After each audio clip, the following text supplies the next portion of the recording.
Good evening. So, changing things up. I'm in the kitchen and I'm in my jammies. I got a little cramp going on my side. I don't feel so good tonight. I hope y'all are doing well tonight. Something's in the air. People are acting funny. You know, I go out in my car and I'm like, oh my gosh, can I stay home? Can I stay in my bed and be nice and cozy, nice and warm? It's so much nicer in my bed. My cloud, my puffy covers all just nice and toasty up around my neck. I'm telling you, it's the little things in life you have to appreciate, right? Let me know who's all in the house. I want to see. Send me some notes, say who's in the house, and also send me some rad love, because we're going to get down with some food. Aren't you hungry? I'm hungry. Get in my belly. So, I'm going to make up a salad. I'm going to make it simple. I can't say it's going to be short and sweet because, you know, once I get in the kitchen, you just never know how long I'm going to go for. But I'm going to eat, no matter how we do this.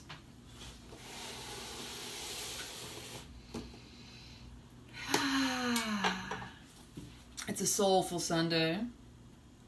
It's a somber Sunday. Have y'all been getting your soul food for the day? I'm coming out. I'm coming. I'm just making stuff up as I go.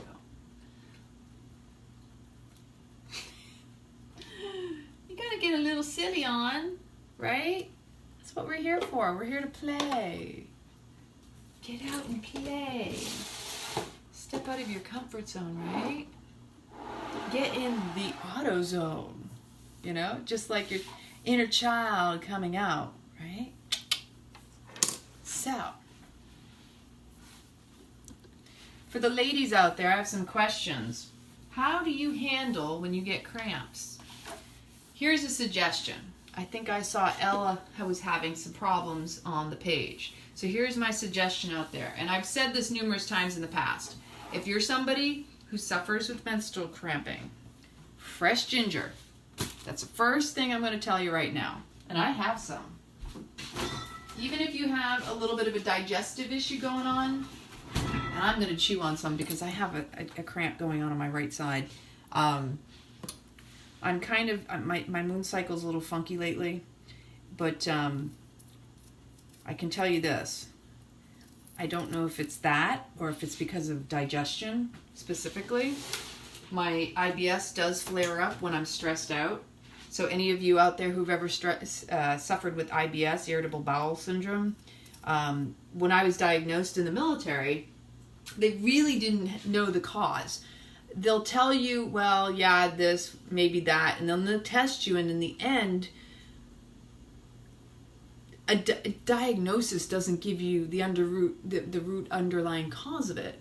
And so over the years, that's how I've learned, is through what I eat and how I feel and my emotions and my moods. And that's where I always come back to. Tapping into your body's wisdom is all about feeling it to heal it. So you have to feel it fully to truly feel what's going on, recognize where your mind is, because your body responds to your mind. If you're in fight or flight, your body's going to be fight or flight, right?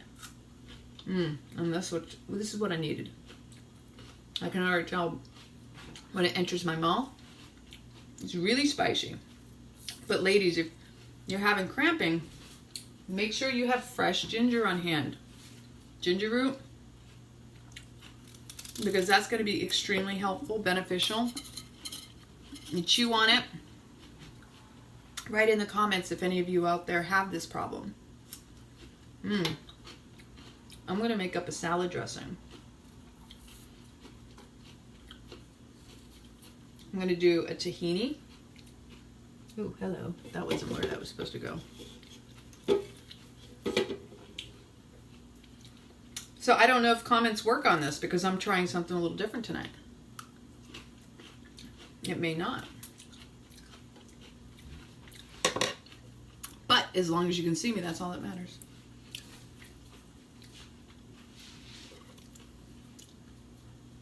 Strangers in the night, exchanging glances. Strangers in the night. What were the chances? So, what we have tonight, I ran down to my local grocery guy. I did not make it to the market this weekend. Way too much going on, right? Hey Jessica, how are you doing? So I'm in my kitchen creating up a quick, I can't say it's gonna be quick because when I get in my kitchen I never know how long I'm gonna go. But I can assure you, whatever transpires, it's all perfect. Anyway, so I'm gonna do up like a tahini lemon dressing, but it's gonna be my version because I make so many different versions, and I'll just start grabbing ingredients. Hey Anna, how are you? So, I don't know if you can share the video, but if you find the content that I provide here of service to you, maybe it'll help serve someone else, right? Because sharing is caring, and that's what it's really all about. We're spreading the love here. Been reading some beautiful, beautiful introductions today. I'm so grateful to have all of you in our Rock and Rad Star family. And especially because, you know, we're getting to know one another. This web of inclusion. We're really stepping into, hey, this is what it's about. It's about connection. You know, if you're having a bad day, just come in here. Seems like everybody just immediately jumps in to make you feel better. You know, strangers are not going to hold you to an old version of yourself. They're going to see you as a new person and accept you as you are, where you are, right? That's the beauty of life. So, let's see. So far, I'm going to start out with 1/2 of an orange bell pepper. I'm going to grab the tahini. I think I've got some in the fridge. It's either the one in the fridge. I know I've got one in here, but I want to check and see what. I've got to start clearing out my refrigerator because sometimes I get too much stuff built up in the back and I don't remember what I have. So we have, let me see. I know I have sunflower butter. It's looking me in the face. Got plenty of apples. I knew I forgot to eat that. I have black sesame tahini. Oh, that wasn't very good. So here I go, candid camera, I'm making a mess. And I have just dropped the heart of palms all over the floor. Darn it! Did I mention how much I love these? So does the floor, apparently. Buddy, this is not your opportunity unless you're going to lick it up for me. I guess I'll let Buddy in here because he'll help me. I can always clean and rinse these. Go ahead. Go for it. So my little human, my puppy garbage cleaner here, you know, the floor. What do we call them? Like I said, Rad Kitchen Prep. I'm raw. I'm rad. I'm just being who I am. That's hilarious. Thank you, buddy. I really appreciate that. You know, hey, Ella, I was just speaking in the very beginning of the intro here. So I saw your post asking about some natural ways to heal when you have cramping during your moon cycle. And I've spoken about this in the past. And the best thing I can recommend, aside from Epsom salt baths, I know about the castor oil packs, but I'm also really lazy about castor oil because it's so sticky and messy. Although I will tell you, castor oil, Edgar Cayce was an amazing man. Some of the remedies and the natural things that he came up with and he shared. And the Cayce Institute is in Virginia Beach, Virginia, if I recall. Anyway, castor oil is great for eyebrows, eyelashes, hair, growth strengthening, even cleaning. It's just really, really thick and hard to work with, so you got to be really careful with that. This is awesome. I got the little. Did you get it all? Did you get it all? Here, let me shut it so you, just in case I missed a spot, right? There you go. Let the puppy take care of it. He's always waiting at the door. He wants to help. We haven't taught him how to like stand up on his back 2 legs and help us prep and all. We're working on it. Trust me, they're working on it. He's our Rad Star mascot, isn't he? So going back to the ginger. So what you want to do is get yourself fresh ginger root. Always have it on hand during your moon cycle, because not only is it good for your digestion and your immune system, boosting that, but it's very good for cramping. My girlfriend swears by it, and I appreciate that she told me about it, because personally I love ginger anyway. I put it on almost everything that I make. I've already put a bunch of chunks of ginger in my dressing that I'm about to prepare. Did you get it all? Did you get it all? Thank you, buddy. I appreciate you. Thank you. You give me kisses. You give me kisses. He's a lover. He's a sweet rad lover. Hi, Nana. How are you, honey? So again, I'm going to just repeat real quick. Moon cycle, stomach digestion issues, any problems with the gut, ginger root. It's antibacterial, it's antimicrobial, anti-inflammatory too, for those of you who suffer with chronic pain. So I know Laura was saying that she was having a relapse of pain, and I totally get you, honey. No, I'm not mad at you for using or thinking or considering going in for the shots again, but you know what happened the last time. That's all I'm going to say. Ginger, a lot of people can stomach this better than turmeric, but the problem with turmeric is I put it in stuff that will cover the flavor up. Buddy. So chew on fresh ginger. So me, myself, I've got a little something going on in my right side, and I know it's cramping. And I'm kind of like having this weird moon cycle thing right now. I don't know if any of you ladies who are experiencing this right now. My moon cycle for the past 2 years has been on like really funky schedules. It's been, like around this time for the past 2 years, it goes every 2 weeks. And then that'll be like that for like 6 months. And then it'll skip. It'll be like every 2 months. So instead of a monthly, it's a bi-monthly. It's an interesting dynamic. And I've had other girlfriends who actually said, me too. So, and I don't think, personally, I don't subscribe to, oh, you must be going through menopause. Yeah, whatever. I'm 43 years old. I'm quite healthy, quite clean. I don't think so. As far as cramping goes, some of my research, oh, see? Me too. Yeah, very funky stuff. I personally think it's energetic for those of us who are really attuned to our bodies. And my other girlfriends are also my goddess girlfriends. So when we talk about this stuff, you know, we're really tapped into a lot of the energies and the things that are happening around us. And so, cramping, something I learned, and if you've suffered trauma and abuse in your life, which I know many of us here have, as physical abuse, sexual abuse and such, a lot of cramping is from unresolved, right? Sage tea too. Also, fennel. Fennel's really good. Fennel and fennel seed tea. You could do the fennel powder, which I have in. I might sneak that in here. But yeah, Christiane Northrup, who is amazing. She's one of the people that I really appreciate all of the knowledge that she's shared in her books. And if you ever watch her, she's a woman's doctor, right? And fennel's a natural diuretic too. And so she's a woman's doctor, a woman's OBGYN. A lot of the doctors out there are men, you know, because women weren't allowed to be doctors for a long time. So to find professional women for women, because, you know, men can't experience or know what a woman's body is like. They can only have the information, right? She in her books, for example, talks about how women who have these period pains, menstrual, premenstrual, whatever, that it's related to the unresolved and unhealed aspects of our traumas in our childhoods, and especially the sexual abuse. And I tell you, I had cramping really bad over the years for a long time.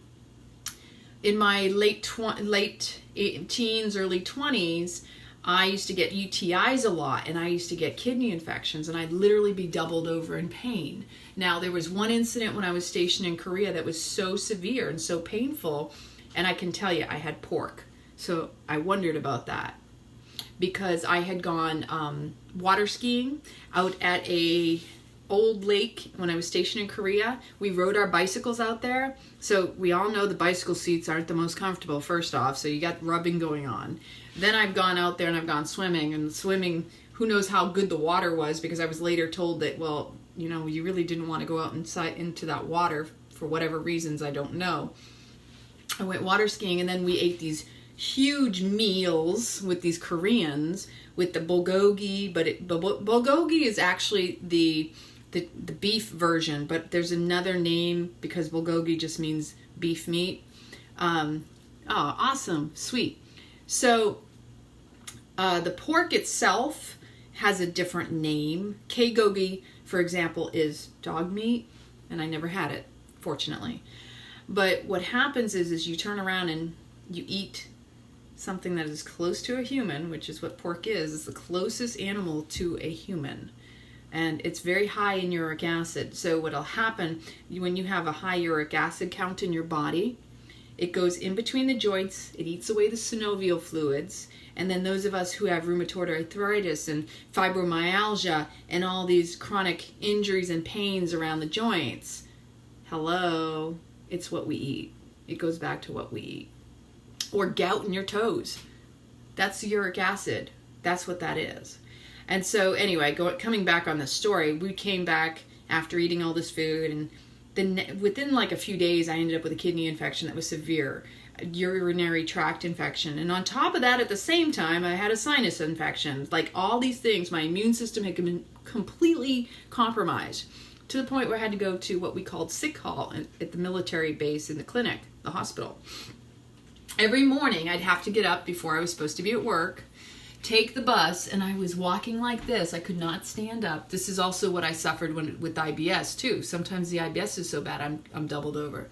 The doctor puts me on 24-hour quarters. Now there was always the option for 24, 48, and 72-hour quarters. For whatever reason, he made me come back every single day, and I was like that for a week in order to be able to go back to sleep. And when you're miserable, and I forgot, I had a fever, I had the shivers, I was cold, all of the symptoms were just unbelievable. And you know what? I have such a high threshold for pain, I don't even know how the heck I do it sometimes. I'm like, I don't know if anybody else people would die if they felt some of the pain that I've experienced in my lifetime. That's all I'm saying. So yeah, that was not fun. Fast forward to when I was stationed in the DC area, and I went to the base hospital at Andrews in DC, and I turn around, there's my little buddy again, he's checking to make sure the floor is clean. I see you, baby.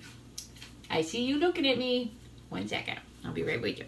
Everybody see Buddy? Can everybody see Buddy? You're not gonna eat the ginger. That's spicy. He thinks it's a treat. He thinks everything that's in your hand is a treat. The doctor, I'm talking to him about these UTIs and kidney infections because I had another one, and I had many in those times in my life. And the doctor turns around. He was a man. I don't know why you're having these, but you know it's normal. It's normal because all at your age. Normal doesn't explain why. It's like a Band-Aid for not saying, hey, I really just don't know. I don't have the answers. Because a lot of times people will want to say something to cover up for not knowing instead of just flat out saying, I can't help you, I don't know. Which nobody really wants to hear from a doctor. But a professional would actually do the research and find out now, wouldn't they? So I think I've had enough ginger so far. This should clean me out. What's up? No, he just ate. And whenever he's just eaten, he still thinks more treats are along the way, right? What's up, baby? What's up? You want to come say hi? Come here. And do me a favor. You got to go right here, not up here. No, there's no treats here. You are such a lover. You are such a lover. Everybody loves Buddy because Buddy's such a sweetie poo. You're just a sweetie poo. Come here. Ready? You're going to show everybody how good you are. Don't you see, he's licking my hands. He really thinks that was his treat. Ready? Everybody gonna do huggies? Can we do huggies? Oh, see? See, he wants to dance with me now, too. Oh, no, he wants to play. Oh. Okay, out of the kitchen. Okay, out of the kitchen. Down, sit, down. He will guard the door. See, now he's even further in the door than he normally is. Normally I make him sit outside the door. You were a trip. You're so silly. Yeah, I gotta wipe the floor. Hold that thought.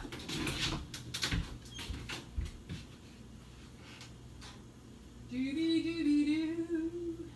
have no idea where I put it. There it is. Okay. Alright. I had a floor rag I just had to go grab. Hello. Share this video. Support your family. Spread the love. Because sharing is caring. And just an update, just so you know. Here's what we're going to do.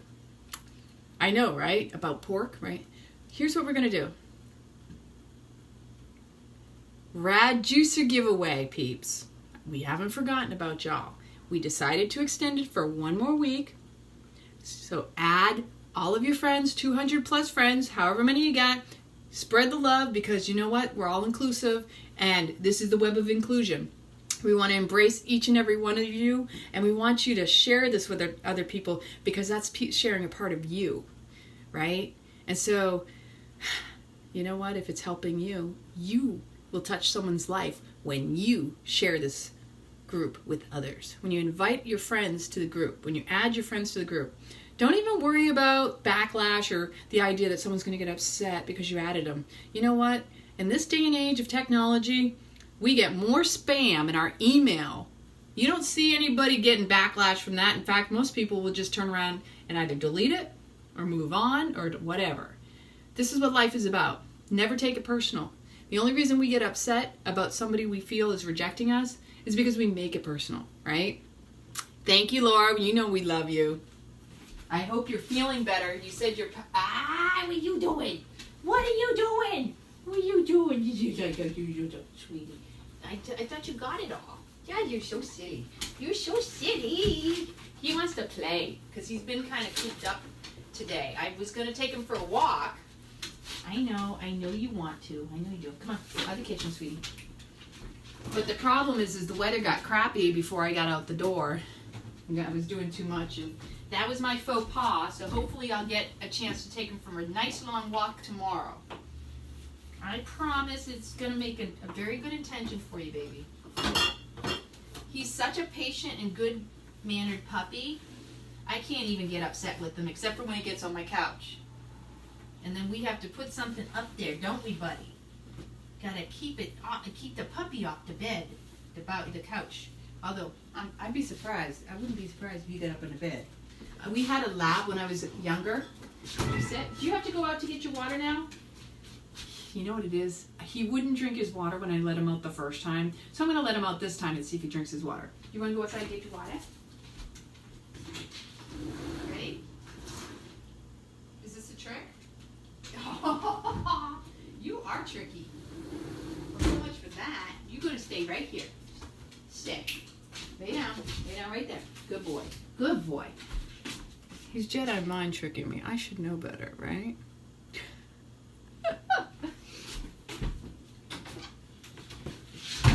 He really is the best dog. And you know how intelligent Labradors are? When I was younger, in my family, we had a lab. His name was Pooch. And Pooch was the dog. Like, you look, if you saw this picture that I had in a frame, my sister took it, but he literally is like, dude, I'm the dog. Like, alpha male big time. He would hang out with the coyotes when we lived in northern Maine. And he'd come home after rolling around in carcass and everything else. He'd bring carcass home. Dead animal. Parts of deer. Oh, not pretty.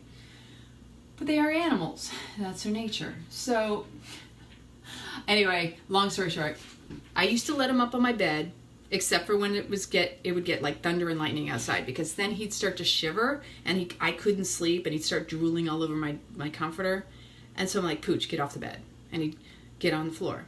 Now, when I would go to school and I got to a point where I wasn't letting him up on my bed all the time, I'd be like, wait a minute, I'm coming up the stairs and I hear this, like you hear the dog getting off my bed. And I walk in and he's laying on the floor and he's looking up at me like, what? You're not smart enough to know that, right? Do I have 2 washers and 2 dryers? No, I don't. Actually, what you're seeing over there, if you see through the window, that's one of those really tall, like, it's like a dry cleaner style dryer. It's got the dryer underneath, and then you can hang things and do dry cleaning style up above. That's what that is. So let's get back to the food because I'm starving. What are y'all eating tonight? Share with me. What are your recipes and goodies for the evening? I needed greens tonight, so I had to go out and get this big bag of spinach. Popeye the Sailor Man. Okay, yeah, I know that's just wrong. The reason I went in here was to get the tahini. And to see if the tahini is in here, because it might not be. I have sunflower butter. I have, oh yeah, that's cabbage black. I forgot about this way back in the back. I've been using this actually. Let's see. Uh-oh, what's that? Something on my finger.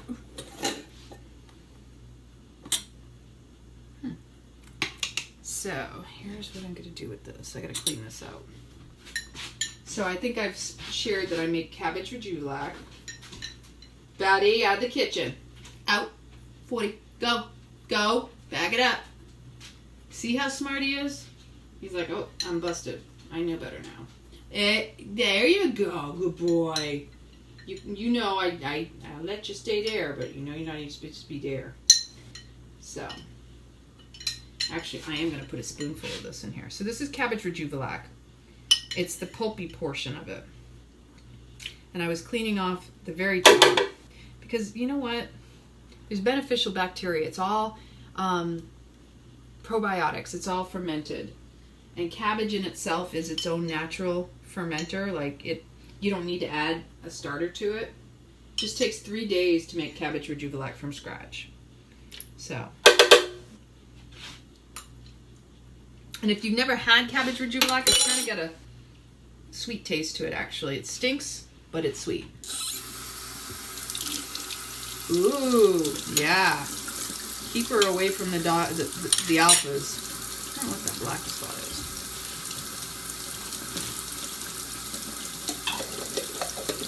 All right, back to her.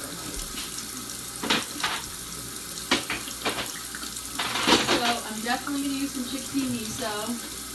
Ta-da! I've got the...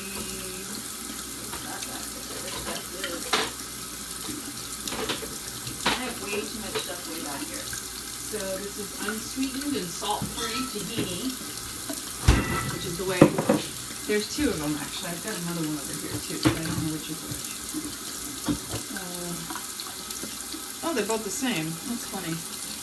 Well, I know now. Sometimes I have more than one. I need to be better at this. So, just in case you're not on our business page, I want to make sure that y'all know that you might want to set your notifications because we're kind of changing things up. We're kind of playing around, trying things differently, making sure that you get to see us if you really want to keep an eye on what we're up to. Because you know we're kind of like, now you see me, now you don't. Gotta keep it real, gotta keep it raw, gotta have that element of surprise. I love just popping on here, just like y'all do. You know, that's a cool thing, is watching y'all go live. I like it when y'all go live. Laura said she's gonna go live for the next 3 days, right? Right, Laura? And Ella, I know you're hooked. Isn't it fun? All that support everybody shows one another. Okay, 1 tablespoon, one big old heaping tablespoon. See, this stuff I gotta be careful for because I like the flavor of this stuff. And then I need a lemon.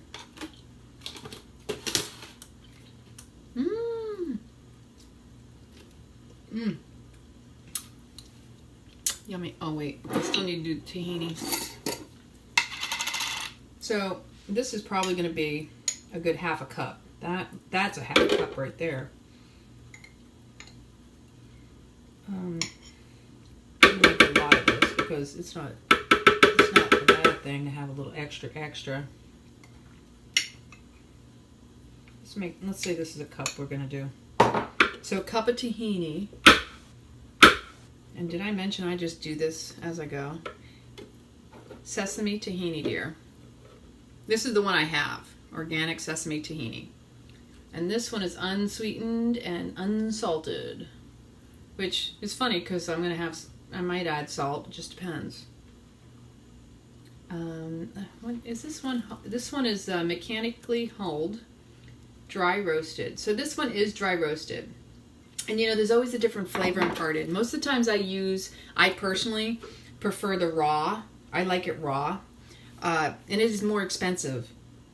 Mostly because of the process to keep it raw means it has to be a lot slower prepared.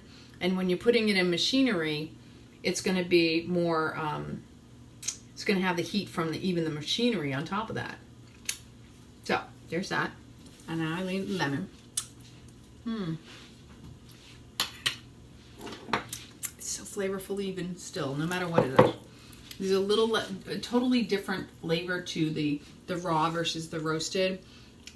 And you start to notice. And also because when you roast it, it dries it more. So for those of us who need more hydration in our colon, for example, that's where the raw is so much more hydrating. Whenever you cook anything, I don't care if it seems moist, you take the nutrient out, you reduce its nutritional value, you remove the moisture despite if there's moisture to it, and that in itself causes you to feel the dehydration with cooked foods. I truly know. I know. $20. My raw almond butter that I get costs me $25 to $30 for just a small jar, right?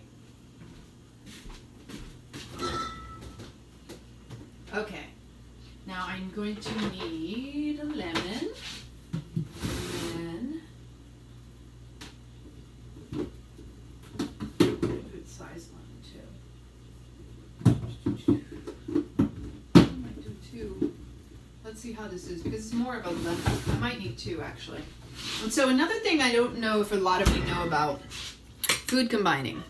I'm making a dressing. This is a tahini dressing. I know I've had some members out there ask about what kind of dressings to make. Now, normally I don't even make a dressing. I just throw everything in my salad and kind of like to be surprised. So I would just put dollops of all the tahini, the sesame tahini. But tonight I just decided, you know what? I'm in the mood to make up a dressing and then make up a big salad and just toss it and pour over it.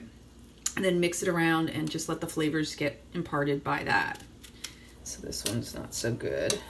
This is not so good. It's got a bad part of this lemon, but that's okay. I should have just grabbed one off my tree since my Meyer lemons are sweet and yummy. And it's in season now. Citrus season.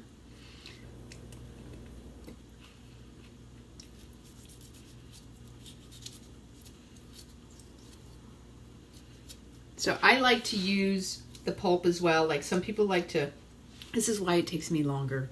Because there's a whole, like for me, it's, the whole experience is within the preparation from start to finish. And then getting to enjoy it, of course. Of course, for me, when I'm preparing for myself, I always enjoy my food. And then when I get to prepare it for someone else too, I get that extra added pleasure as well, right? Because then I get to have the experience of the other person really enjoying my food.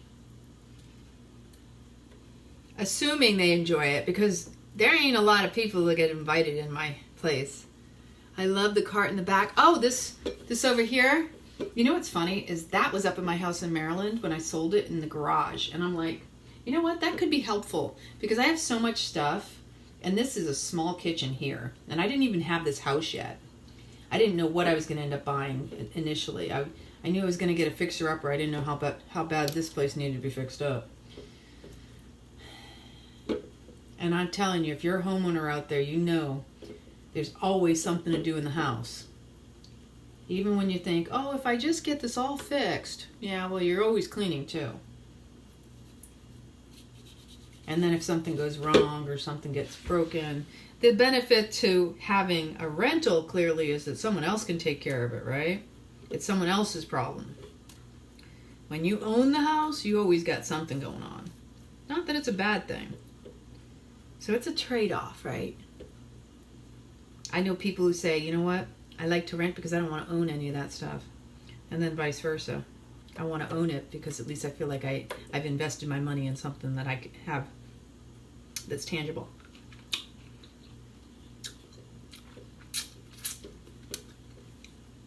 All right, so that's half of that one. It's gonna be so yummy. I'm gonna add, so I meant to get some garlic while I was out, but the garlic wasn't really good. When you're trying to find good garlic, you have to make sure it's hard from the outside. If it's mush even the slightest bit, that means it's been sitting too long. It's definitely not fresh. And unfortunately, there was no fresh garlic when I went looking for it. Hi, Heather. How are you tonight? So, remember to breathe. Sometimes I get so excitable. Yes. More so than I ever get upset anymore, right? So I'm like a little kid. And my little kid is like, yes, let's play some more. Don't ask me to juggle. Apparently I'm not very good at it. Kind of knew that though. I can juggle all sorts of things, but don't ask me to juggle something in my hands, like fruit. I can hold on to things. I can do multitask and do all sorts of crazy stuff. Juggling just isn't one of them. If y'all saw my video. I got the challenge. Didn't do so well.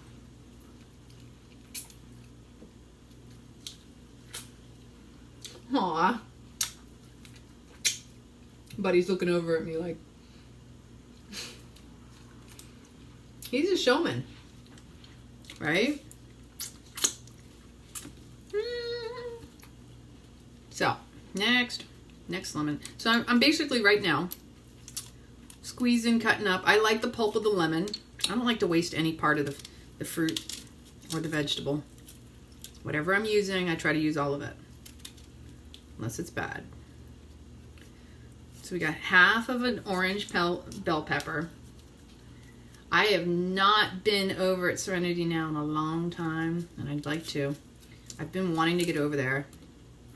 Have not been there for a while. Too busy, got too much stuff going on at my home. Especially with, like, I'm supporting a yoga teacher training, blah, blah, blah. And I'm taking a Beyond Addiction program right now, which is my second round because the first time was just so phenomenal. I take it numerous times, and I highly recommend it if anybody ever wants to do something like that. I have gleaned so much wisdom into my own stuff. But then that's what Kundalini Yoga has done for me anyway, and that's why I became a teacher. And, you know, for me, it's all about healing from the inside out, not trying to go and try to find things outside of myself that'll fix it. You know what? Actually, the rind is good for you. The rind of the lemon. And if I had my way, I would be eating the rind. And I can for the ones that I'm growing. But here, when you buy in the U.S., you don't know what they're putting on them. You don't know if they're putting pesticides or if the exterior is even coated in petroleum or coated in some other glycerin, or you don't even know what they're doing and how it was transported and handled. So the unfortunate thing is that it's hard to use the rinds. When I was making, I used to use the rind all the time in Italy because I knew I was picking it off of a tree most of the time. And the zest is extremely high in vitamin C.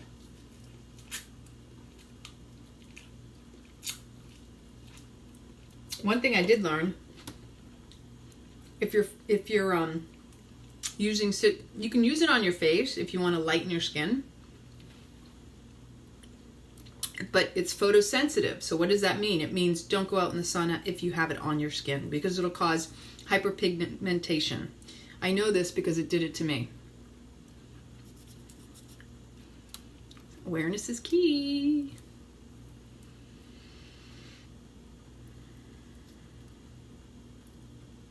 Such a beautiful day today. It was very peaceful, not needing to do too much. I thought I was teaching at 4 o'clock. It turned out I wasn't on the schedule, even though I thought I was. Apparently I must have looked at last week's schedule, which is when I did teach. I walked in thinking, okay, I'm here. And then I looked in, I'm like, wait a minute, I'm not teaching? Does anybody else have that happen? But it was good. I said I'd rather show up, and even if it weren't the case, we're always covering someone. I have had it happen where there was one time only, because I always show up.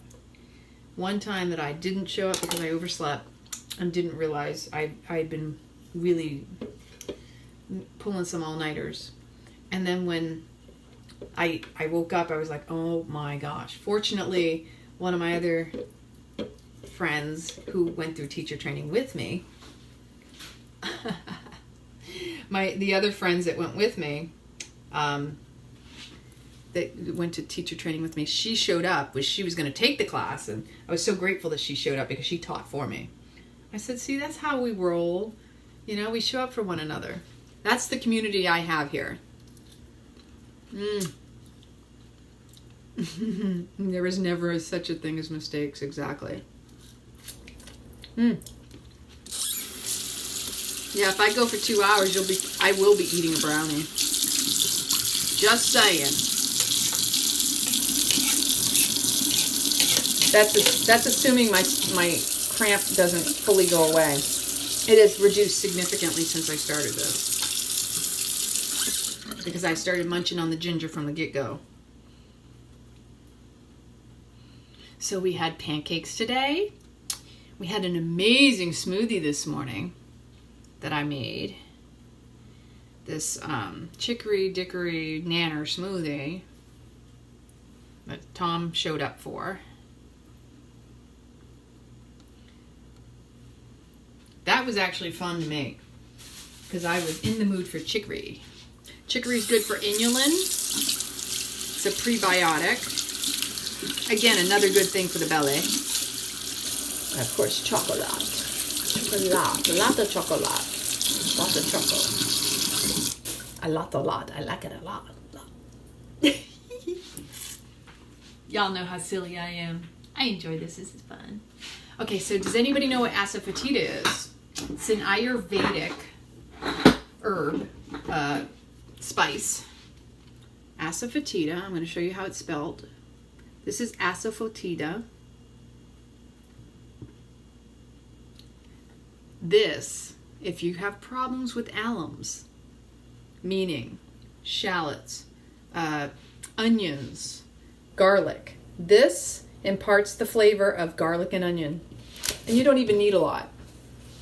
Typically, if you go to an Indian or Asian market where they may sell it, the Indian markets, you have to be careful if you're allergic to gluten because they'll cut it with the actual wheat flour, and I am deathly allergic to wheat flour and wheatgrass and all that. So I have to be careful. I ordered this in bulk specifically because it's supposed to be cut in fenugreek seed.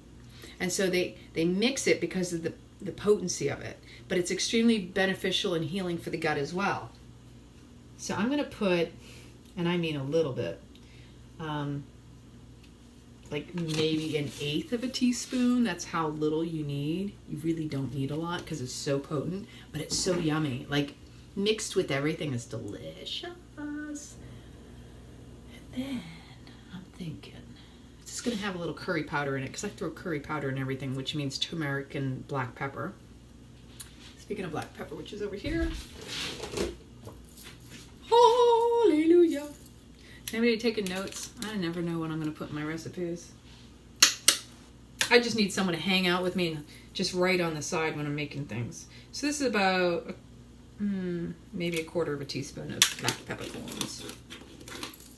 Just because it's going in the blender, it'll get all whipped up real quick. I'm technologically challenged when it comes to putting the cap back on tonight. I'm having a gump moment. Okay, so we already told there's 1 heaping tablespoon of the chickpea miso. I might put in some mustard. We'll find out after I taste it, after I've been doing this for a little bit. I think I need another lemon, mostly because I love the way lemon is, and then lemon's so good for you, especially with spinach. So you want to add lemon to the spinach whenever you're using lemon, whenever you're eating spinach, because it helps to assimilate and break down, and the vitamin C, you can absorb the nutrients in spinach. I know I just get all silly and goody up on here because I just like to have fun. I know, I'm just like one of those moods tonight. I'm just saying. Don't be scared. We might be a little cray-cray in each and every one of us. But do you like your cray-cray? It's kind of like, do you like your funk? I like my funk. It's very rare I could ever turn around and say, oh no, I can't tolerate my own funk. When I transition, my funk doesn't smell so bad at all. I say transition. When I figured out that things weren't working for me.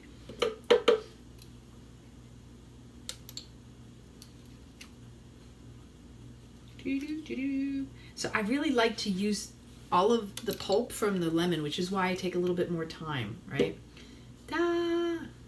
Yeah, we know Laura. She's definitely a rockin' rad star. She's been with us for a while, so thank you, Laura, so much for adding your friends, and congratulations, you are entered. Please tell me that went outside. Oh, I hope I can get a lemon seed. Oh, there it is. Oh, there it is, lemon seed. So I accidentally dropped a lemon seed in my pitcher. Hello. It had a little tahini on it. I didn't want to miss any. So what I like to do is I like to make sure I get the pulp too. I have a juicer for citrus on the side that I do use on occasion. But in cases like this, the amount of time it takes me to do this and the amount of time it takes me to clean and prep and do all that sometimes isn't worth my time and energy.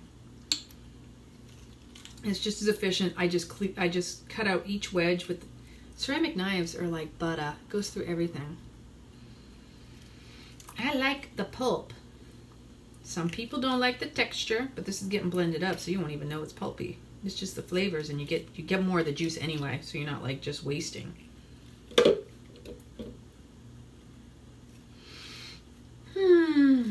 Are y'all breathing tonight? So what do you think? We had quite a few introductions. I don't know. How many introductions you think we had tonight? Today's been really busy. I'm loving it. Been really busy around the house, but I've been having a little bit of time to read over and share. Oh, and you know what? If you want to share this video and wherever you can, go for it. You don't have to just share it to your page. You can actually share it and invite friends, I guess. I don't know. Maybe do that. Somebody might need some help trying to find a good dressing tonight. This one's a nice juicy lemon, by the way. It's all over the place. So I don't know if anybody else has been having ant issues, and I'm just going to talk about this because it's bugging the crap out of me. And every time I turn around and look around me, there's the little itty bitty ants. Even squeezing a lemon, if the lemon hits a spot and I look over and there's a bunch of ants around it, because lemon juice becomes sticky and sweet, and they are attracted to sticky and sweet. So if there's any amount of sticky and sweet on my counters anywhere, trust me, I'm finding ants right now, big time.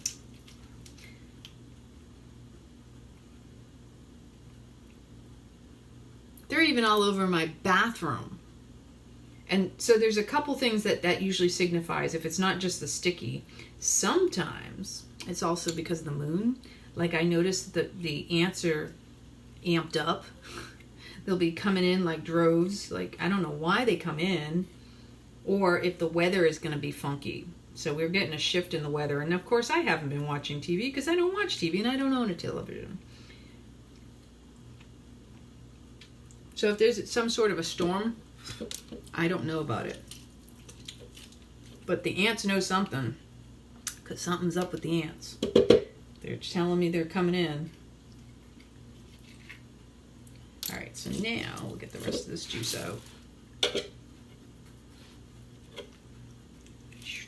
Oh no, not another seed. And how's everyone's dreams been lately? Mine have been off the charts.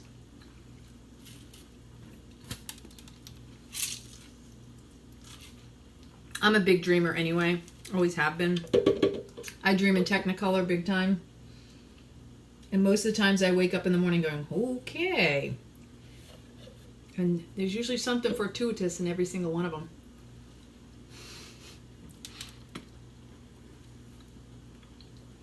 Yeah, if you have any special remedies that are, number one, easy. Number two, I know the easiest thing is to just keep cleaning up. That's why I'm a little fanatic about cleaning and cleanliness.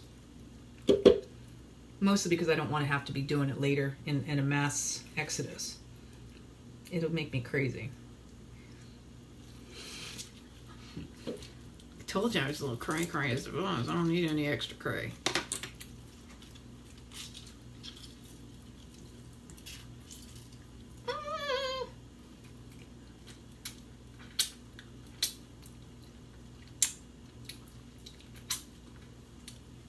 Lemon.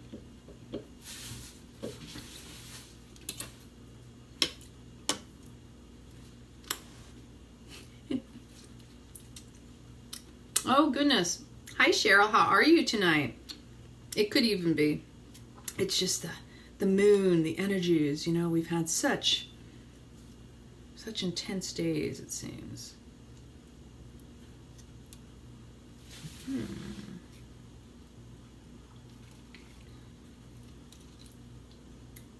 Oh yeah, this is a really juicy lemon, which is awesome. Awesome sauce.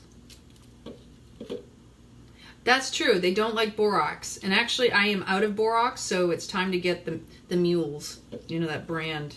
That's the only brand I know of borax. You know, I've heard, and I've never tried this because I just haven't needed to, that borax is supposed to be good. Even you can use it internally. But, again, haven't gone down that path. It's good to get rid of fleas as well. I know that. Because if you have fleas and you have carpet, you're supposed to put the borax down with it and it helps. I have diatomaceous earth too, which I need to spread around. It just becomes so messy because it's powdery. I know mint. They don't like mint or cayenne. Cayenne is another one. Again, these are things that require time and me just going around and cleaning and doing that. I have a big spray bottle that I put. Yeah, lemon water solution is probably a great idea, Trina. I love that. Cinnamon, I forgot about that because cinnamon is also like a heated, they don't like the heated ones there. It's just like ginger. I have a big spray bottle that I add peppermint essential oil to, and I like to use. Yes, the diatomaceous earth is really good. I use the diatomaceous earth also internally. I stopped taking it for a little bit just recently. Wondering if I need to add it back in. And so, I got an itch. Yeah, I got both food grade diatomaceous earth and organic stuff in a container. I got a big bag of the food grade. I usually do about a tablespoon in the morning when I do it. That's a lot, by the way. And it doesn't taste bad. The thing about diatomaceous earth, you have to be careful. You don't want to inhale it because it's supposed to be really, really fine and can, in like slivery, what did they say? They said it can get in your lungs and it's not good for the lungs. It's kind of like fine needles from my understanding. So you want it to be.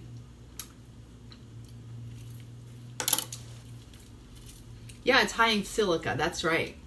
Silica's good for the skin, hair, nails. It's also good for parasites, detox.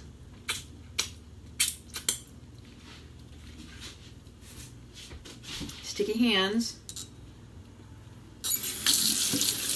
Boy, I'm really needing food.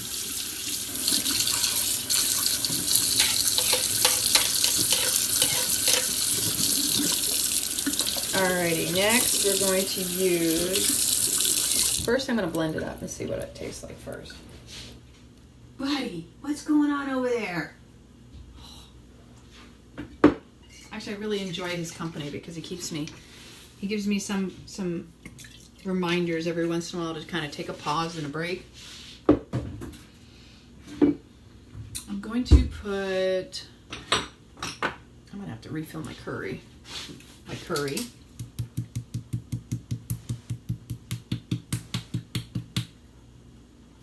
It has such a yummy blend. I tell you, some of the worst flea infestations that I've had was when my poor Angel, she was rubbing, like she had all sorts of certain hot spots from the fleas. It was really, really bad. And I didn't know at the time it was the fleas. And I felt horrible that she was suffering the way she was. So I'm feeling like I need one more thing in here. And let me think about this for a second. Yeah, I think we're good.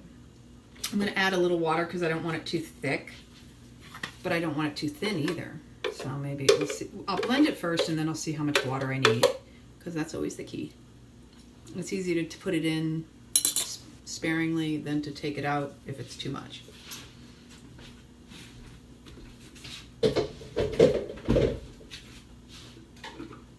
Okay, cover your ears. This thing is noisy.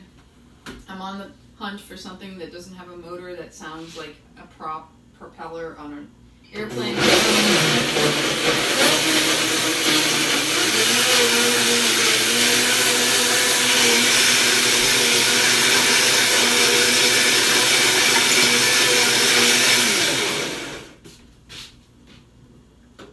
Smells pretty darn good. Oh, I know what it was I'm going to put in here. I'll tell you in a second. I'm going to try it first.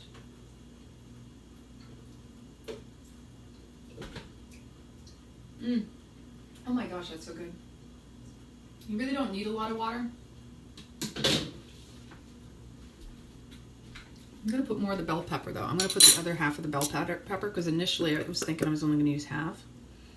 But I think I'm in the mood for a whole bell pepper.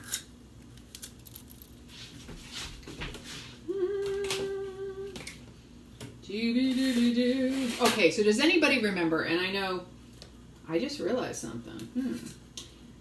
I've never been a big sports watcher because I just don't believe in subscribing to taking a team side or whatever.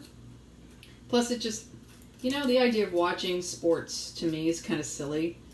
I'd rather be actively doing something than sitting on my butt watching somebody else do something, right? That's just me. And so I always watched for the Super Bowl commercials. That was my big deal. And then after a while, with technology, you didn't even have to watch because it would be on YouTube or something later on. So you didn't even have to watch it on television, right? There was those commercials with the penguins. The penguins that would steal the beer, and I can't remember which one it was. And they'd be like, you'd open up the car, the guy opens up the car door and he's like, the doobie penguins, exactly. They'd be like, doobie doobie doo. So freaking hilarious. I am making a lemon tahini curry dressing for my salad. We haven't even gotten to the salad part. I just take forever in the kitchen because I rap with y'all.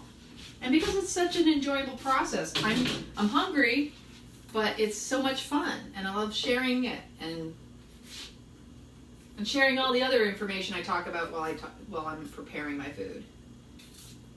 And Buddy comes in to say hi to remind me to take a break. And then I make a mess and he comes in and cleans the floor. See, he contributes. You're the bomb diggity puppy dog, aren't ya? Yes, you are. I'm not careful though. He thinks that when something's in my hands, it's for him, right? I think I need just a touch more asafoetida. Oh, Tom's gonna go live.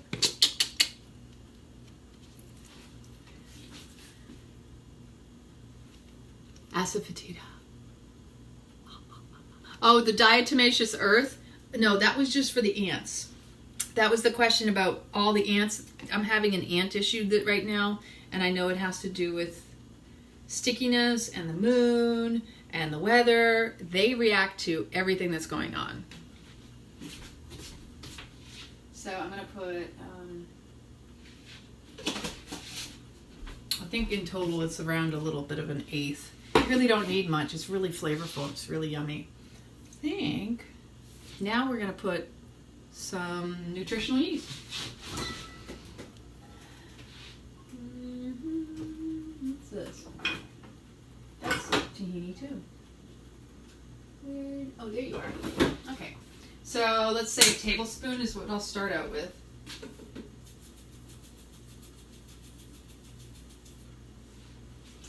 More or less. That would be the sound of all the kombucha on the door. And we're going to add, I'm going to say 1, 2, 3, 4. That's about 1/4 cup of water. I eyeball my measurements, just saying.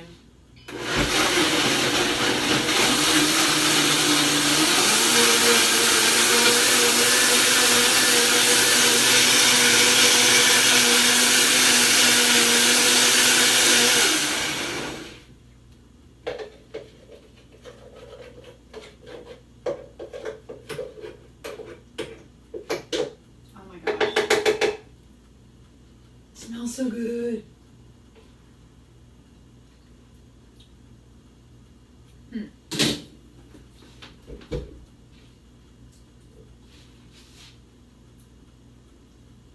That's so yummy. Oh my god. Yum.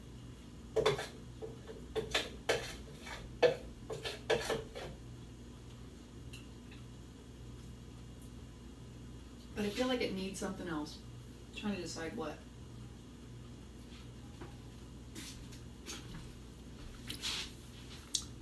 I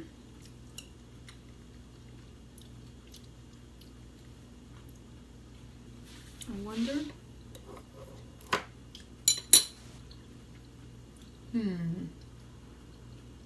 What am I in the mood for? I did say mustard. Mustard, that's what it is. So I have mustard seed powder. Hello, mustard seed powder. Okay. Mustard seed powder is what it needs. Dun, dun, dun, dun. Half a teaspoon. Do, do, do, do.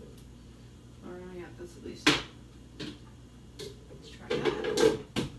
And it's got the perfect consistency, so definitely don't need any more water.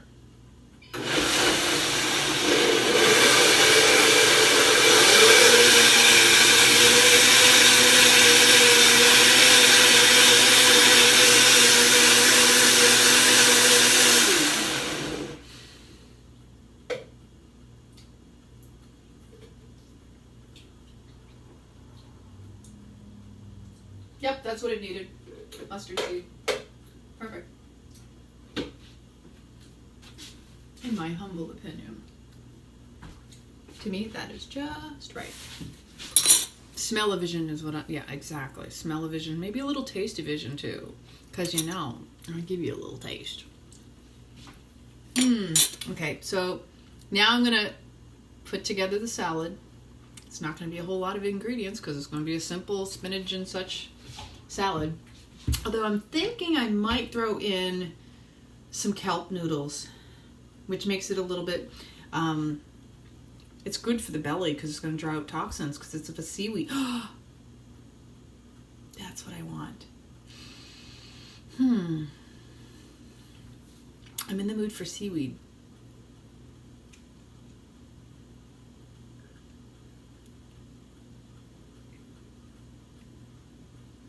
I wonder if a little dulse might not be a bad idea.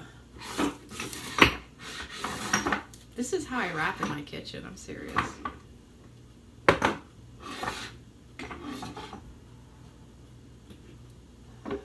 Hallelujah, and the dulse came out. So let me see first, because first I'm going to do a little mix with my spoon in the dressing. I have been known to think I need to put something in and then go, why did I do that? So it's very rare, but that could be the case. Turning the fan off because dulse will be all over the place.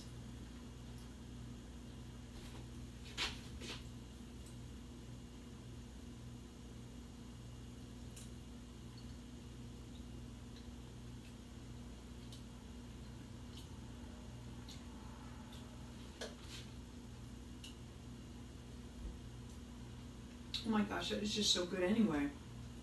I don't need the dulse, but I might put that in a salad. But before I even consider that, I really do want to soak. So you can get the sea tangled kelp noodles. And I have some that's open already. I think it's my last bag of it. And the question is, where is it? I hide things on myself in the refrigerator, not on purpose. They just seem to disappear. But I'm not finding it. Uh-oh. Reggie, did it get eaten and I just don't remember? Oh no, they're on top. I told you, I move things. Sometimes I don't know where I put them. Okay, so I found them. They're on the top, right next to where the ginger is. It's not very much. Hello, Tom. Kelp noodles. These are the sea tangle version.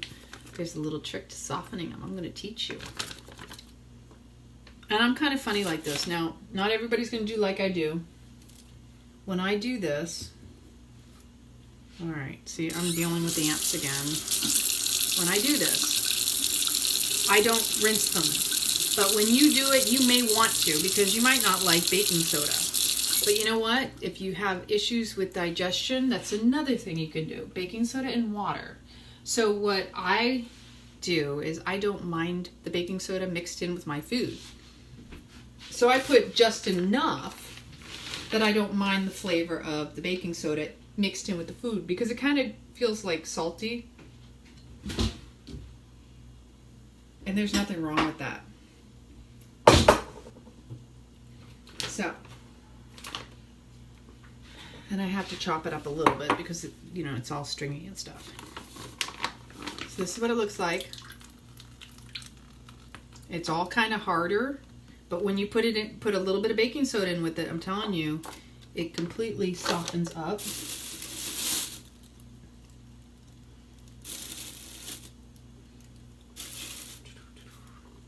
This is a small bowl, so I just chop it with my ceramic knife.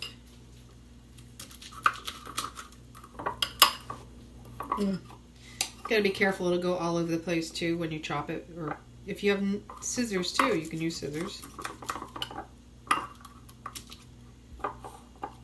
Okay. I mean, if you have to soak it in something, I just end up mixing it in my food. It does look like rice noodles, but they're made from kelp. These are kelp noodles, and they're made with mineral-rich sea kelp, low in carbs, calories, and fat-free, free of all allergens, ready to eat, and has a neutral taste. So whatever you put with it, you can soak it, you can make a pesto, and so like I was saying, let's say I do this, I pour this in here. There's always some at the bottom of the bag. I have to get every last one. These are so, to me, it's like precious commodity. With certain foods, I'm like, no, don't waste that. If you don't want it, give it to me. Especially if it comes in from my kitchen. I hate to see a plate that's, you know, not empty. Yes, Korea was an amazing place to be stationed, by the way. A couple pieces. So if you don't do this with the baking soda, they will be crunchy. Nothing wrong with a little crunch. It's a preference. Like I said, it's like texture with the pulp and citrus. Some people don't like that. Then my multi-purpose over here. Probably in this case, because there's not that much, I only need a little bit. It's more in the container that I'm going to use. You really don't want a lot. I've done this enough times so I know how much to use. If you let it sit too long, I'm going to warn you right now, too long and they will become pretty much gelatinous. They'll no longer be noodles. If you put too much of the baking soda, you'll be wishing that you didn't put so much. It's better to put less than more. You just might need to let them sit a little longer. But if you put less, they'll stay as a noodle. If you put more and let them sit too long, they'll basically disintegrate. Which is interesting. It's kind of a cool thing to know. But it makes it softer so that it's more like a noodly, a little bit more of a pliable noodle.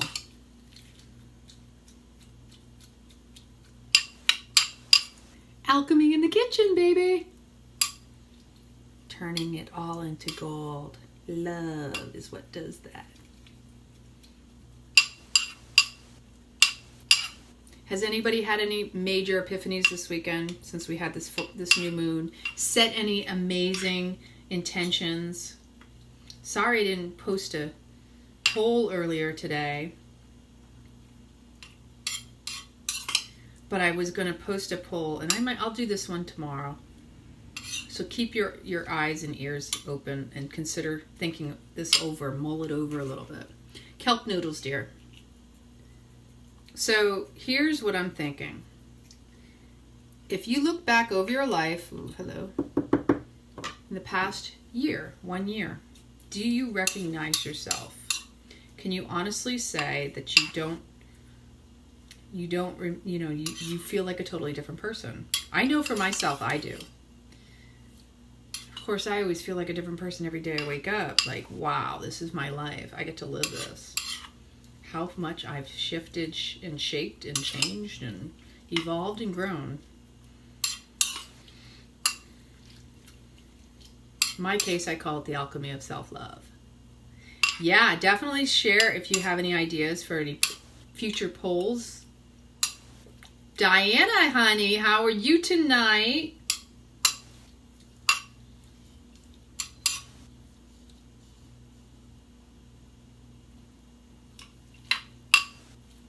Yeah, it's definitely softening up quite a bit. So you know what I'm going to do? I'm going to put a little bit of the dressing in with this. Because it's just so darn yummy. It's kind of cheesy. Not quite like a nacho sauce, but it could be pretty darn close. That nutritional yeast will do that. And so here's another thing. If you put a little bit of lemon or apple cider vinegar in, warning, if y'all know about baking soda, you mix the two and they kind of create that fizz. And I can hear it. Can you hear the fizz?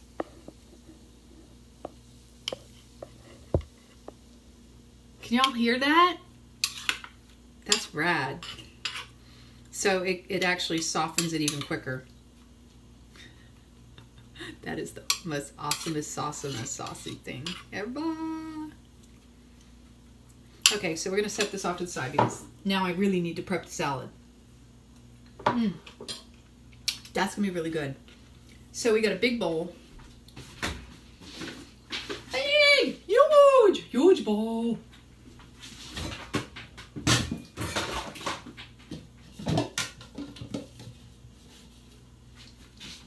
Big, like bigger than my head.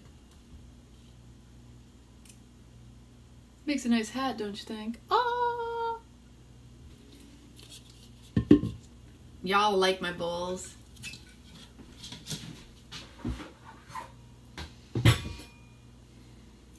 If I get really creative, I got a little wakame too. Actually, this is arame. No, this is jaiki. Where's my arame? I got another one in here. I might throw in some more seed.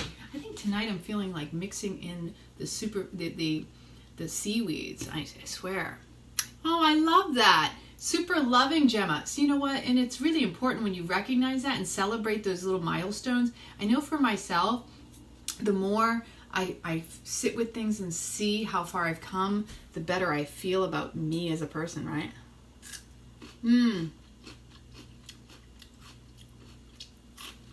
Sweetness. Okay. Where is that seaweed? I know it's in here. I'm still here.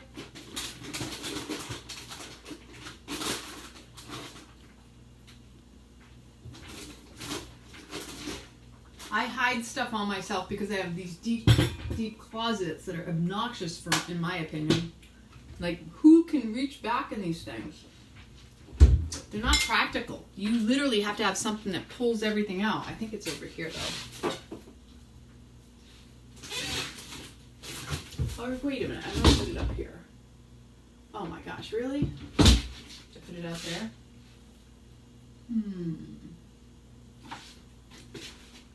My own Jedi mind tricks.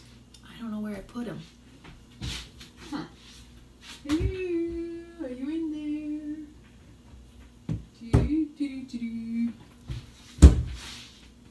Anybody else have this problem with hiding stuff on yourself? Well, don't worry. I'll still be here in a couple hours. Probably still looking for it.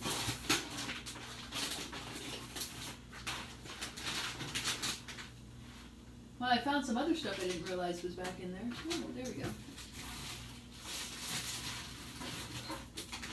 Okay. I know. Oh, there it is. Whoop, there it is. And peekaboo, I see you. I'm back. Okay, so this is wakame. Wakame. And so, believe it or not, that's a lot. So I'm taking a handful. I'm going to take a little bit more. It's a good handful anyway.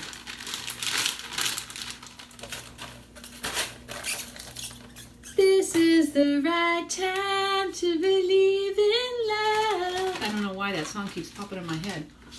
All right. Now, there's a few different ways you can do with the spinach. I was going to actually try to chiffonade it up a little bit so it'd be easier to manage. Let's see how creative I feel, or how good at this I'm going to be. Put this back. Ooh, sorry about that. And since I'm thinking about it, because I'm going to need to soak the wakame anyway, I'm going to just pour this whole thing. This is all of the kelp noodles. I'm just going to put them in the bowl. Yeah, in the bowl. Uh-huh. Good for you, Diana.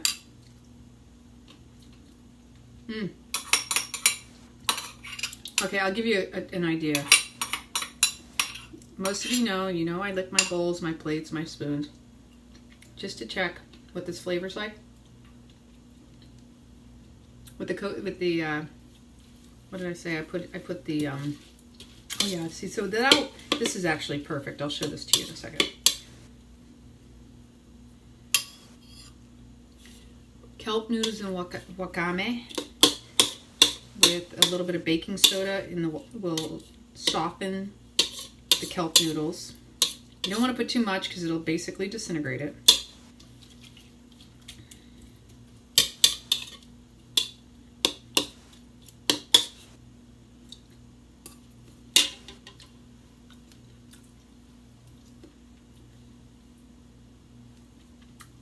Need some salt.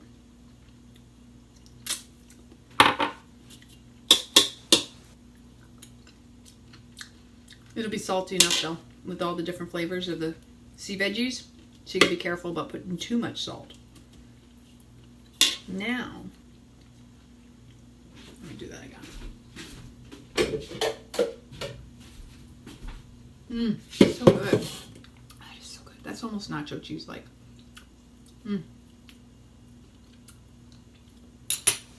So here's what it is right now. That's kelp noodles and wakame. Wakame, waka, waka, waka. I'm gonna place that right there. Here's where I get messy.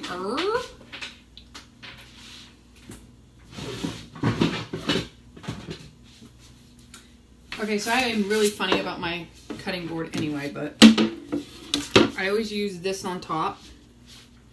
My cutting board doesn't always get used, and I don't put anything directly on it. It's just because I prefer to use it as a base, like a, what do you call it, something to put on top of it. And this thing, oh hello, more kelp noodles, is amazing because it's easier to just pick it up and pour it in. Can't do that with a regular cutting board. Plus it's easier because that's easier to clean. The cutting board can be a pain to drying. You know, this is my mind. It goes a little crazy in a good way. Who? Yeah, I know the knife. I need a bigger knife for this one. Well, we'll see how this one operates. It's serrated, but we'll see if it works okay. So I have this big bag and a big bowl of the spinach. And I'm just going to chop through it because I don't want it to be full leaves. I don't know if you've ever noticed this, but when you try to eat a salad that's got leaves this big, it becomes messy. You go to eat it and it's like everything that's attached to it goes flinging off of the leaves. Especially like the dressing. If the leaves are wet with the dressing or whatever, it's going to go flying all over the place. You're going to get it on your clothes, your friends, your family, whoever's nearby is a prime target.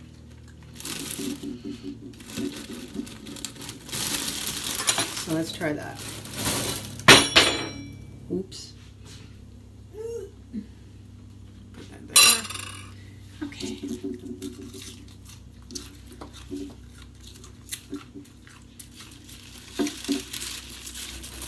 So, you heard the bag, didn't you? Guess who ninja flipped over near the door again? Are you grumbling? You can lay down there. You know you're okay. And he's across the threshold. Can y'all see that? Maybe you can't see it through the bag, but he's right there. Never underestimate the power of the intelligent child or intelligent animal. That's all I'm saying. They know what's up. Don't think they're naive. Well, to a certain degree, but not. They're as smart as their owners too. Remember that. So if you don't give yourself enough credit, at least figure out that they're reflecting your intelligence.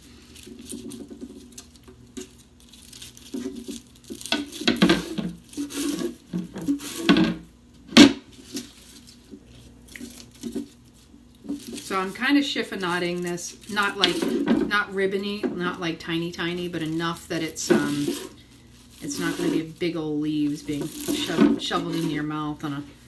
I like to eat with a spoon because I like to get all the juiciness of the dressing too. And I feel like when you chop in the fork, you miss the whole bunch of stuff. That's just, man, you making stinkies? Oh. Gemma, don't worry. He makes his appearance, and he's really not just making an appearance. Just be grateful you don't have smell-o-vision right now. That's all I'm saying. Buddy, go in your bed. Now. Oh, I had to turn the fan on for that one. Oh. Oh. No, I mean it. Like, really. Whew. If I didn't have to be in the kitchen to prepare this, I probably would have left the kitchen. That was a hot and steamy stinky, and that came for the puppy. I'm thinking that food is not so optimal. Actually, I know it isn't, because unfortunately, when I read the ingredients, I was like, oh no. It's not what I was hoping to get. So you got to be very vigilant. Read your ingredients on everything, and that means your pet's food. That means everything you put on your skin, put in your mouth, are exposed to in your environment. Everything you should be paying attention to, because they change up ingredients.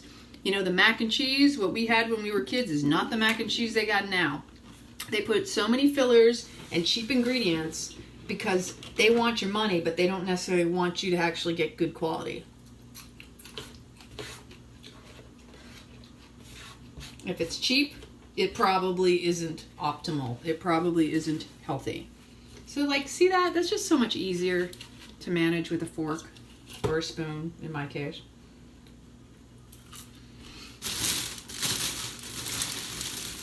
I mean, I'm like super hungry tonight, so I'm definitely making more. I wish I could say Buddy would eat the spinach. I'm not guaranteeing that. And right now, I don't think we need him putting any cruciferous in his belly. Well, this is always interesting when I find these in with the greens. Okay, so this knife actually worked out perfectly. I'm so happy. Happy. Any Ren and Stimpy fans out there? What a crazy TV show that one was. Sorry about the noises. Clank, clank, clank. I usually like to listen to music or listen to something when I'm prepping, but not tonight. I'm going to get a boom box, right? And I'm going to play oldies. I have to dig out all my old CDs. My itchy nose. My belly's still hurting a little. It's the only reason I'm not a little bit more, jumping around.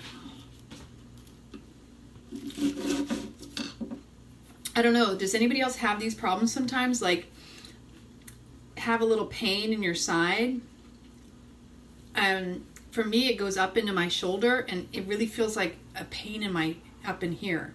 So it creates not just down here, but it actually travels up my entire right side, and sometimes it gets up into my neck. And so here's something. Even though I'm preparing dinner, I'm going to share this. So I used to be a big time runner, long distance. I ran my marathons. My first marathon was Paris. My second marathon was Florence, Italy. And then I was done because I realized, you know what? It's on my bucket list. It's been crossed off. And then my cervical spine issues, my knees, my hip. I had all sorts of, physical pain as a result that was keeping me from being able to continue to run the way I used to run. And let me tell you, that was painful mentally and emotionally because I loved to run. That was my moving meditation. So when we would run, we were crazy, so silly. We'd always have so much fun. And we'd dance and sing, right? It's, I get pinched nerve in my cervical spine and lower back. But in this particular case, because I have a cramp right here in my abdominal area, and I think it's because, I think it's partially IBS or something I ate, maybe. Maybe my emotional stuff comes up sometimes. So my body reacts emotionally in my gut because, IBS isn't just what we eat, but it's also a combination of stress. And our mind is what creates the stress in our body. So when we would run, we'd do things like, we had certain songs we'd sing and we'd dance. We're like, I can see clearly now the rain is gone. I can see all obstacles come my way. These were so much fun, running and singing. And then do you remember the other song too? Shake it, shake it, shake it like a Polaroid picture. We had so much fun, and that's, it's those little things. Because when you run, to know your level of perceived exertion is, number one, you can talk. Number two, if you're able to talk, that shows you're able to breathe, and you can regulate easier that way. And so I swear, I'm going to get back to running. I am. Just talking about it makes me more excited again. See. And at the end of the runs, I always try to encourage everybody to always stretch because the lactic acid gets built up in the muscles and you have to stretch and elongate the muscles to retain that flexibility. You got to warm up before you stretch. It's not the other way around. Because as you're running, you can lengthen your stride, right? Your arms will dictate the length of the leg, your gait, right? How long your stride is. Well, your hands, if they come out to here or not, as opposed to here, you'll have a longer stride. Whereas if you're like one of these runners, see where my legs go? Right locally. But if I'm one of these runners, my legs are coming out with my arms. They match, the left with the right and the right with the left. And so, the little joke I used to say, because everything goes back to the pooper, right? The throne. So I said, did you ever notice after a good run? Because another thing you don't realize is when your feet hit the pavement, ball, heel to toe, right? You land on the back of the heel, the base of it, not the back. And you allow your foot to roll forward, capturing all four corners of the feet and pushing off the toe ball mound and the toes. And so when you're doing this, each time your foot goes down and makes contact with the ground, you're actually stimulating your digestion. And you've got the lymphatic system right? You're moving, you're jiggling, you're moving the toxins out of your body. You're sweating, you're excreting it. And each time you're doing that, you're creating this movement. Let me tell you, I loved it. I'm like, you ever notice after a good run, you have a great BM? And then all of a sudden you feel your body feels loosey-goosey and all the gases that have built up and the stiffness in all of your joints is like, poof, it's gone. That's because when you're all stopped up, you're creating all of that tension. The gases that are holding everything in this pain body, right? That the minute you relieve yourself, literally, you relieve all that pressure that's been built up from the gases that is like, it's like stuck. Which is why it's so important to make sure you're going to the bathroom at least once or twice a day, if not 3 to 4 times a day. I've already gone 2.5 times. And I say half because I know there's more to come out here. And it was just, it hasn't moved yet. So anyway. But rebounding is awesome for that too. So really, and it's gentler too, because I know for myself, I mean, I was a runner on the hard surface for a long time. And when I was still in the Air Force, long before I even did my marathons, I moved on to wood chipped paths. We had one in the back of our, when I was stationed in Belgium. We were in the middle of a satellite field and radar site. And we had an actual obstacle course area where they had the nice wooded chip path, so I could run that. Although between you and me, I like to see scenery. I can't forget getting on a treadmill. That pained me so bad. Although I would do it when I was desperate because I needed to run, like when I was working up in the UK and I had to get on the treadmill. I'm like, this is going to kill me. I'm going to be so freaking bored. Because I like, again, to get my stride, to elongate my legs, to see the scenery, to really smell the air, instead of being stuck in a stuffy building inside with a bunch of other people and having to smell their funk and their stuff. Because inevitably there'd always be somebody nearby, right? Told you I like my funk. I didn't say I like everybody else's. I can be a little funny like that too. I think we all do. So, just, and I miss running for all of that. But I tell you what, it always helped me to go to the bathroom. So, at the very bottom of this is kelp noodles and wakame, waka waka waka. And there's something sticky on this bowl. I'm telling you, the ants are loving my house right now. They're telling me by showing up. All right, so, and then, I don't know. I think I'm going to go for the big tomatoes because we have to cut these up and use them, and we haven't. So we have all these beautiful, and these are so delicious. These are the Campari tomatoes, which are kind of similar to some tomatoes I used to get when I lived in Italy. Let's make sure I got some that are loose. 1, 2, 3. You're good, buddy. Okay, 4. Well, let's see if I need more than this. I'll see in a second. There's that one too. And then I'll chop these up after I rinse them off and clean them.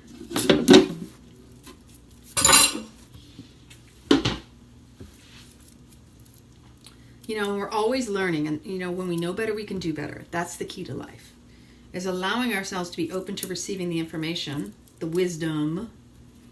Again, if you tap into your body's wisdom, you go within, you don't go without. I have to test this one because it looks like it might need to be.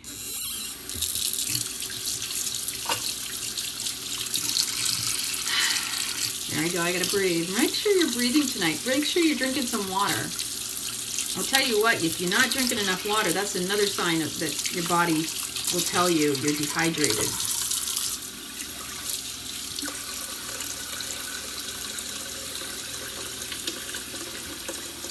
All right, so what do I do with that one? There it is. Okay, I'm going to cut this open because I want to see if we got any issues on the inside. That's so good. So yummy.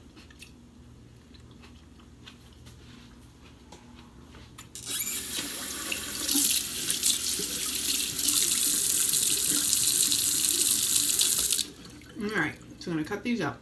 I love my ceramic knives for this. Unless your knives are super, super sharp, and you don't end up mushing up, you know, like the tomato. You ever do that where you go to cut through a tomato and you're wondering why it's not cutting cleanly through? It's because your knife's not sharp enough. With these ceramic knives, that's one of the things I love. They cut through like nothing. Buddy, go lay down, honey. Oh, he got close to the door again. I've not tried to see if he'll eat a tomato. The things you don't want to feed your dog, just a heads up: no avocados, no raisins or grapes. Those are problems for the kidneys.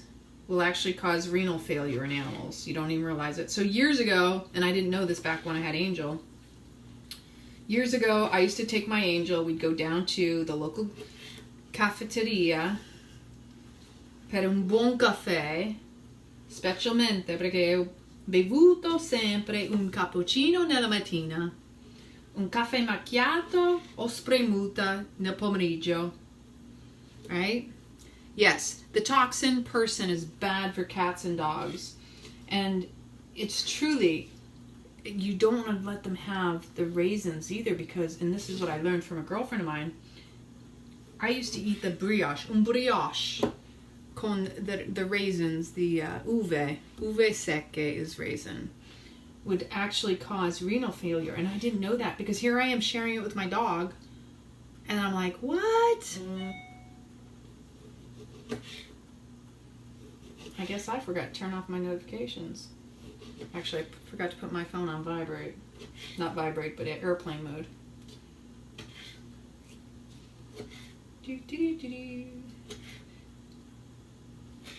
So who's excited about the old classic movies that come on during the holidays? That is one thing I like about this time of year.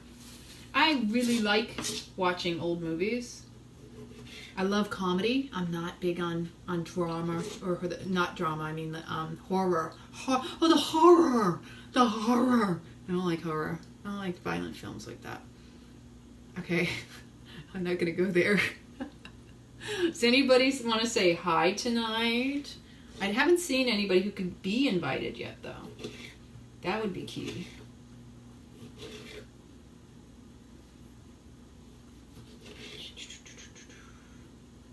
Oh, this is fun.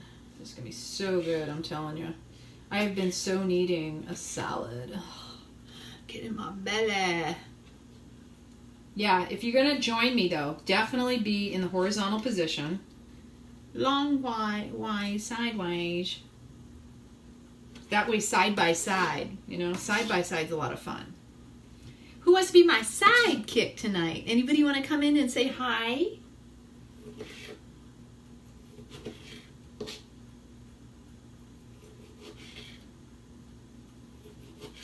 Anybody have any good questions for me?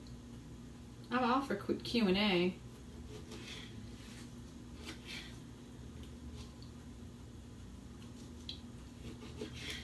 Oh, so beautiful. You are the pretty tomato. Let's see how this turns out, because I might need more tomatoes. That's what I cut up so far. I might not need anything else. I mean, this might be such a simple but flavorful because of all these beautiful textures and flavors just in the dressing.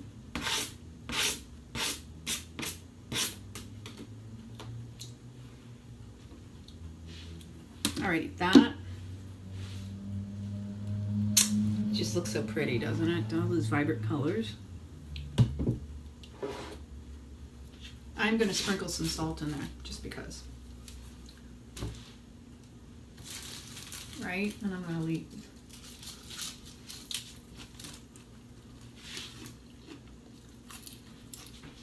Mm-hmm.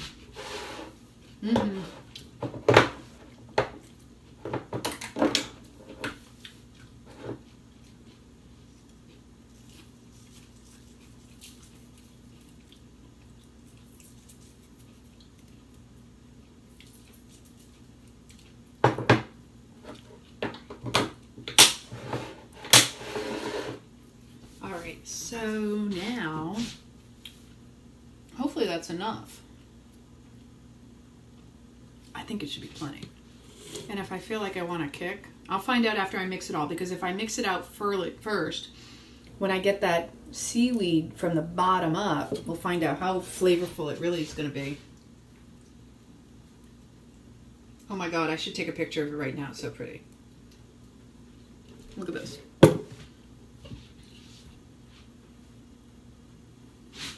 Can y'all see that? How gorgeous is that?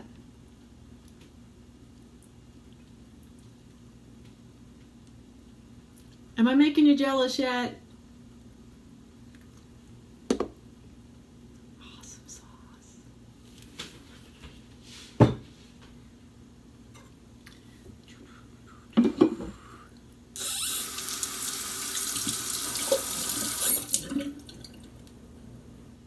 Thank you. Thank you. You might have to watch from the beginning again. I'm going to have to put the recipe down anyway on paper when I finish all this and spread the love. Because you know I share that information out there. I got plenty of pictures with recipes floating around. That's what this group is about, is sharing and spreading the love. If you really want a lot of beautiful recipes, we have a meal plan of 12 weeks that is phenomenal. And I know plenty of you who bought into it know the flavors and all the food coming from me with love. And Tom and I, because the two of us collaborated on this. It's not like, it's not just one person. We're just collectively spreading this love. And you can always ask me about it later or send a message to myself or Tom. More dressing. Oh, that's so good. Oh my God, that's like perfect.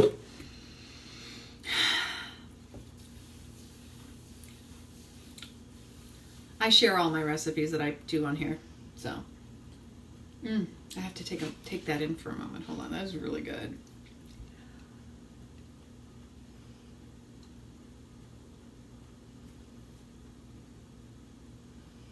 I have to breathe. I'm having that inner excitement thing coming up right now.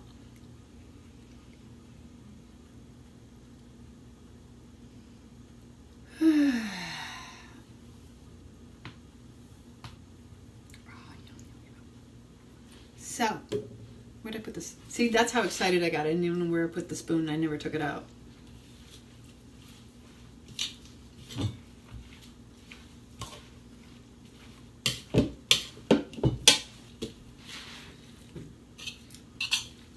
I might even put a little bit of kick of either cayenne or my favorite is chipotle, because it's kind of a sweet chipotle. It's spicy but sweet.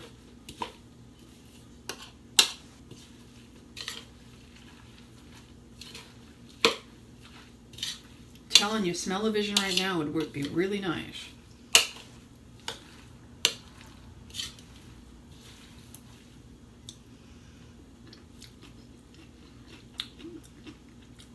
I don't think so. Avocado not necessary. And I do usually do an avocado a day, but if I do, I might make, you know what, I'm going to chop up an avocado now you mention it.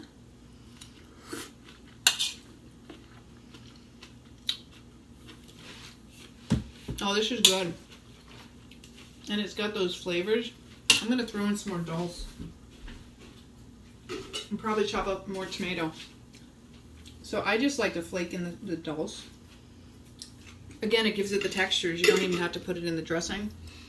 I am going to put some avocado in here now. After I chop up more tomato.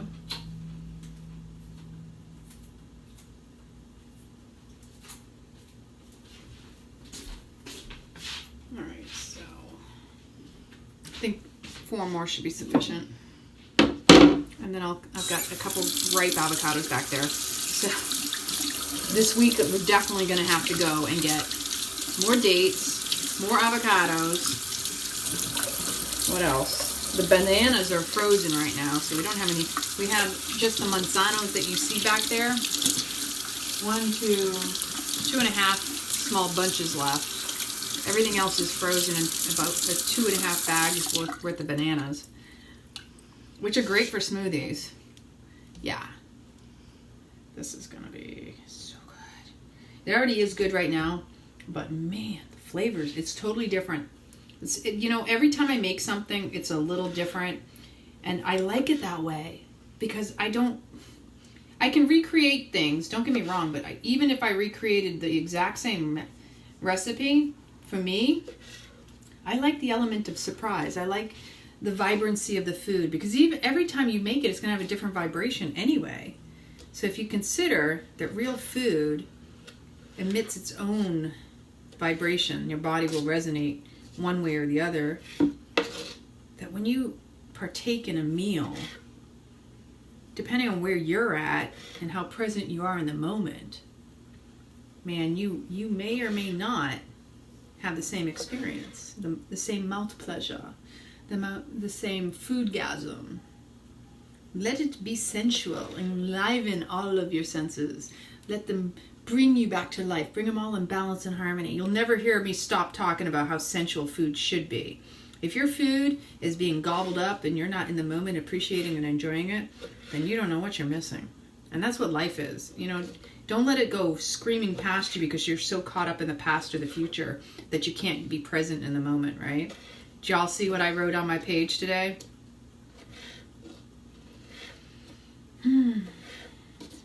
The moment is the present. Embrace with grace as momentum begins. Because that's really what it is. It's like, you know, you got to embrace the space you're in the moment. Because from moment to moment, that creates momentum. No coincidence.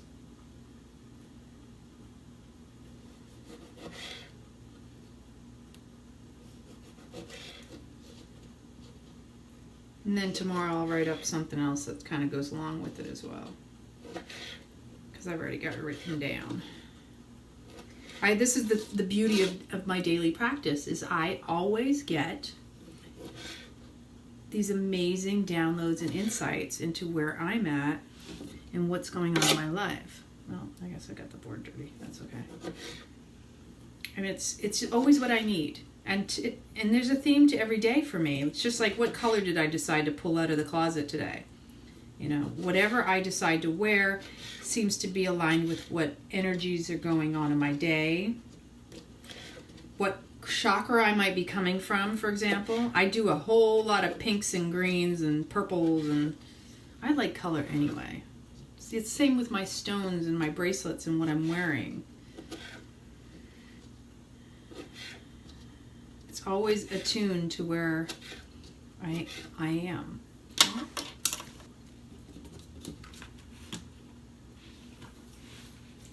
And if there's any way we can serve y'all out there, please let us know. Give us some feedback as to what it is you yourself would like to see more of. How may we serve you?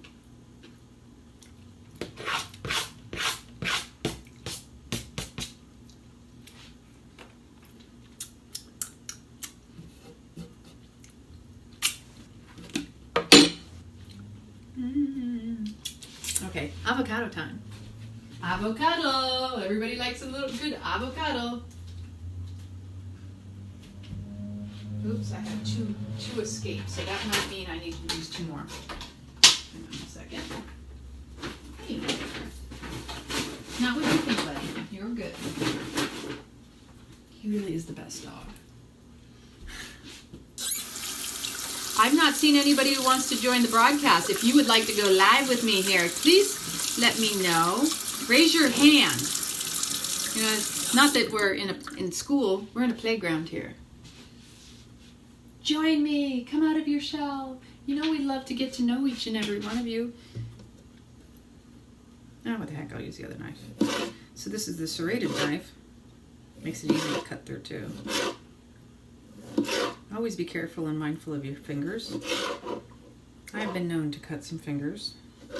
But see, if you cut your fingers, ask yourself, where was my mind just now? That was a big wake up for me and a personal epiphany, recognizing where my mind was, that when I was causing harm, literally physical harm, not intentional harm, but being mindful of where was my mind in the moment when I cut myself. Was it because I was being judgmental of myself or someone else? Well, guess what? That's what it ended up being. It was me comparing myself to someone else, or, you know, have you ever had that moment where it's not that you're judging the other person, but you're actually reflecting and comparing yourself. And you're going, wow, I don't know how she could do that. I could never do that, right? Or I don't know how they live that kind of life. That's something I could never do myself. It's a judgment. You don't have to get upset with, you know, when someone says you judge, when you recognize that you always do. How do we make decisions? You have to learn to discern. A true imposing judgment is saying point blank that you don't agree with somebody and you're imposing yourself upon them. But when you find yourself causing yourself harm, intentional or not, it's usually because of this negative mind up here that is creating this drama. Unnecessary, of course. And then it manifests in the physical body. I am making one heck of a mess over here. How did that end up there? That needs to be over there.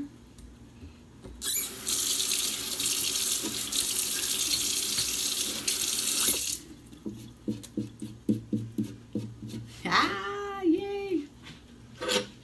Okay, so now we have avocado time. I went back there for that and I ended up in the tomatoes. So 2 avocados are right for the certains, for the really reals. For the really reals. I love that y'all are friending and following and supporting one another. That is actually the whole purpose of this group, is really, again, it's to bring people together, this web of inclusion. We created this playground so y'all could get together and find support where a lot of times we don't even have local communities. I'm blessed to have an amazing community of beautiful people in my life, and I want to see that other people find that in their own life. And so, you know what? The power of social media. We're connected even if we're far apart, right?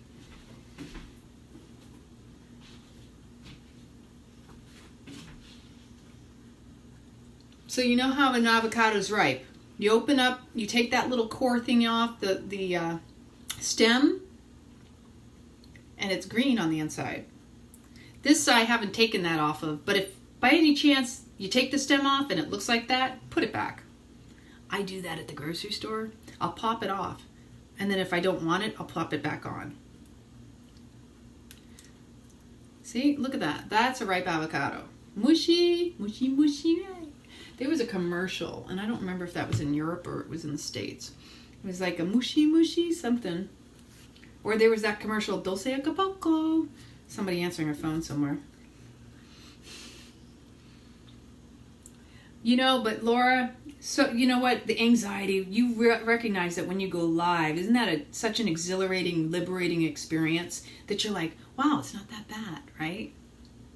I know, right? And Diana's really broken through and gotten on there several times. I absolutely adore you all because I love watching you go live. It warms my heart. It makes me feel like, wow, we were definitely on the right track. We knew what we were doing, huh? But then again, it really comes from a place of knowing what it is I needed. Tom knowing what he needed, would have liked to have had all those years. And we're creating this environment so that, you know, people aren't looking for it or wishing they had it. They've got it at their disposal, which is why it's so important to invite all of your friends. Add all your friends. Just ignore any type of negative or HATE. Say, peace be with you. I love you. Let me tell you, people's personalities and true characters come out when you add them. And if they don't like it, most of the times they don't even notice it. But if you just turn around and say, listen, just give it a chance, check it out, read through it, you'd be surprised. It's not what you think. Because most people that send me messages are like, but I'm not raw. I don't eat raw food. I'm not vegan. I'm not this. I'm not that. I'm like, I immediately get on there. A lot of you have received voice memos from myself or from Tom. It's not just about the food. We loved playing with the name because it's all about being ridiculously who you are. Raw and real, authentically. We just love playing with words because guess what?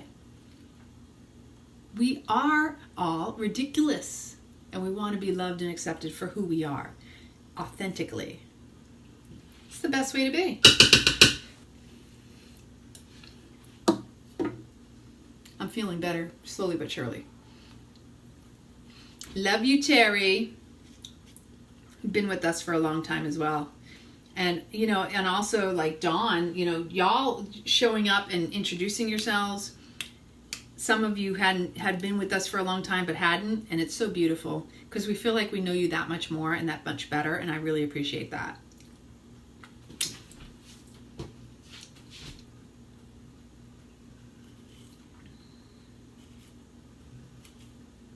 Oh yeah, there we go. My belly's starting to ease up a little bit more. Oh, feels so much better.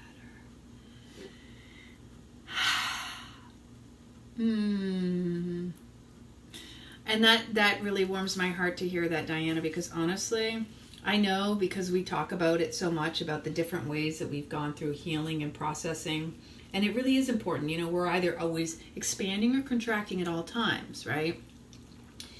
You need to go within so you don't go without. So that's self-love. And for any of you who haven't considered, you know, sometimes you got to shut off the social media. Sometimes you got to go within. That sometimes is the hardest work you'll ever do, is recognizing, going within yourself and confronting all that stuff that you've been trying to suppress and wish that nobody knew, and hopefully nobody will ever know. Nobody will ever know because you're the only one who knows what you've gone through, what you've experienced. You can tell your story till you're blue in the face, but why not rewrite it? Because the more you tell a story, you're reliving it. When you harp on something, I did this, and oh my God, you know, this experience, or you use certain words, vibration is key. The words you choose to speak vibrate at frequencies that you may or may not want to be living. Choose your words carefully. Let them be of the highest quality. Try to be as loving as you can with your words, articulating. Come from the navel point up through the heart space, out of the voice, the chakra, right? Right? This is your expression, your creativity, your truth. You have no need, no reason to suppress it. If you haven't seen me before, I do lick my knives.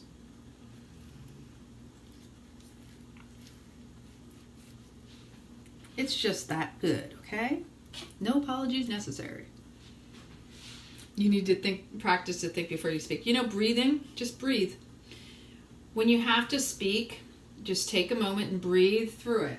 That right there, the breath will slow you down and make you more mindful and bring you back to the moment.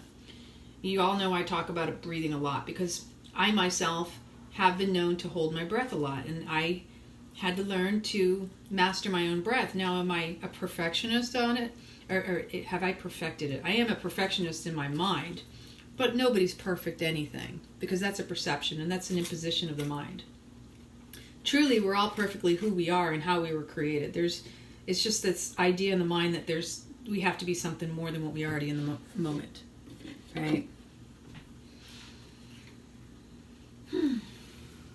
So even right now, as we're coming through this, let's say this window of opportunity, because that's when new moon is seeding new intentions, gives you like a ritual opportunity to decide what it is you want to grow in the next 6 months to a year, or however long. Going within and reflecting how far you've come is imperative to being able to be aware of what it is that's not working and no longer serving you in order to set in motion the changes you want to see and experience. Yep, there's still some on there.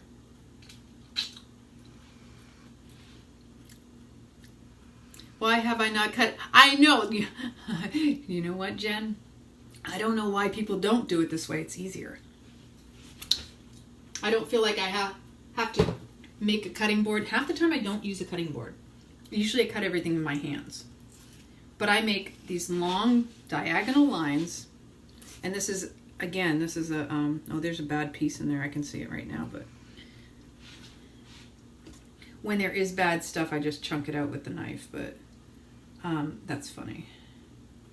Yeah, you know, like I've got friends that are culinary chefs and all that. And they insist on peeling the external, putting it down and cutting that way. And I'm like, you're doing the same thing in here. And then I use a spoon to scoop out any excess because I don't want to miss a beat when it comes to my avocado.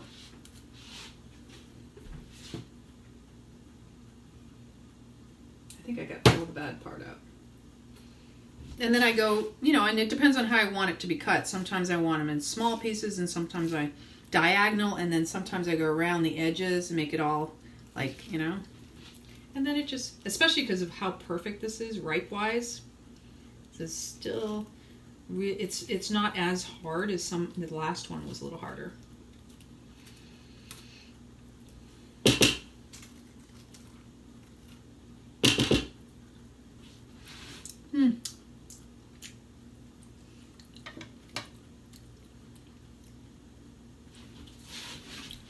That's where it was, the spoon. Hey, and y'all know I like to laugh at myself because, you know, if you can't laugh at yourself, you got problems. I'm not worried about what people think anymore. I used to be really, really self-conscious because I am hypercritical of myself to begin with. Of course, I laugh at myself, but I still have moments where I have to deal with my overly critical mind that doesn't know how to shut up unless I sit down and meditate. And even then, it's sometimes a little bit difficult. All right, so here we go. I might have to put more of that spinach in here too because look at how gorgeous that is. Oh my God, that is just, that's going to be some seriously bomb diggity salad. What do you think? Does that look yummy? Wouldn't you want that in your tummy? Oh. Yep, we need more of the spinach.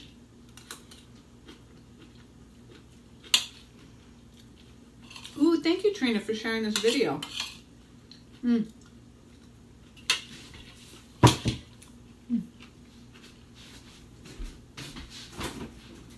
Don't worry, buddy. I see you're under my feet.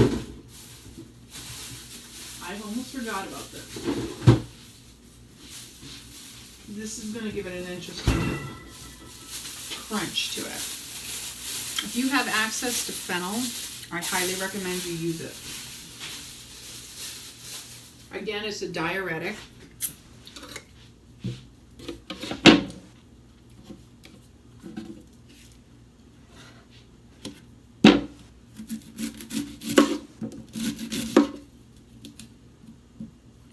This is the fulcrum grip. You want to wrap the 3 fingers here and place your index finger this way at the base of the knife, right?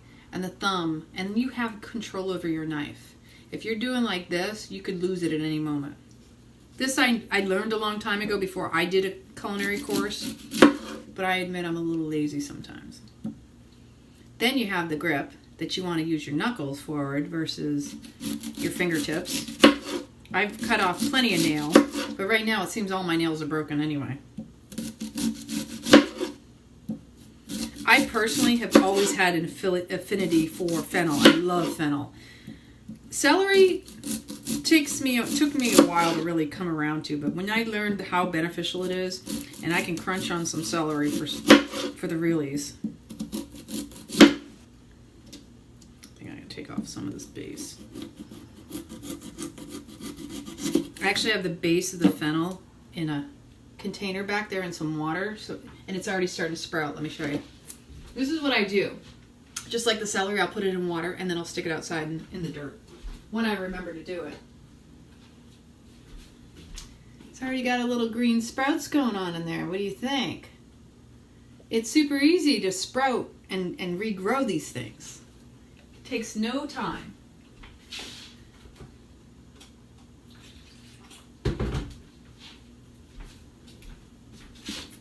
Okay, so I'm going to do this.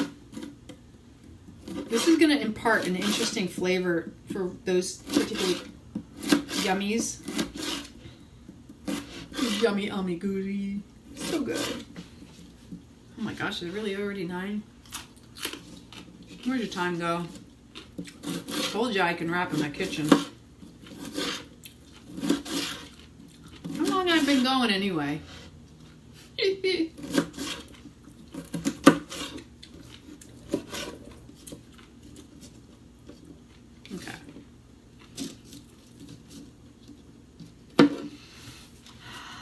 yeah, do me a favor. That's a great reminder. Please post pictures of whatever you're having for dinner tonight. And I always like to see what you're eating. I drool over your plates too, don't worry. I think someone put something there with the mushrooms, the stuffed mushrooms earlier. OMG, yummy. And then I saw some smoothies.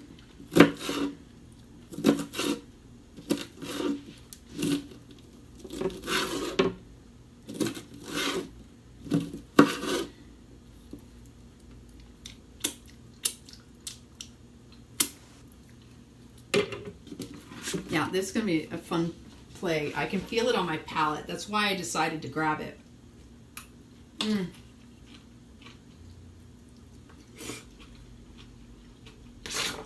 Mm.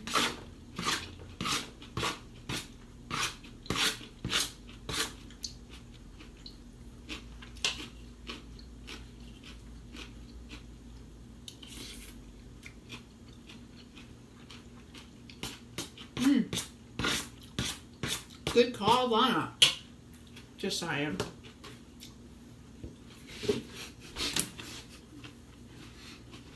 Definitely more greens though. Just because I have so much and that bowl is so big.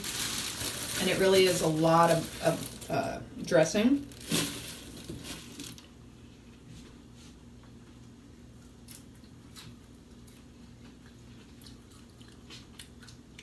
Mmm.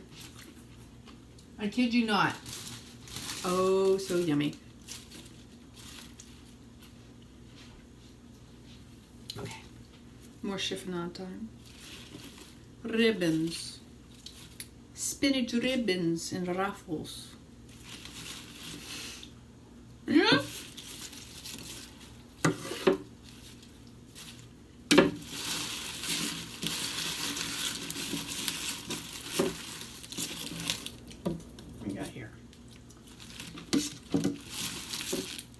Buddy's got like, you got one or two eyes. He's got both eyes open.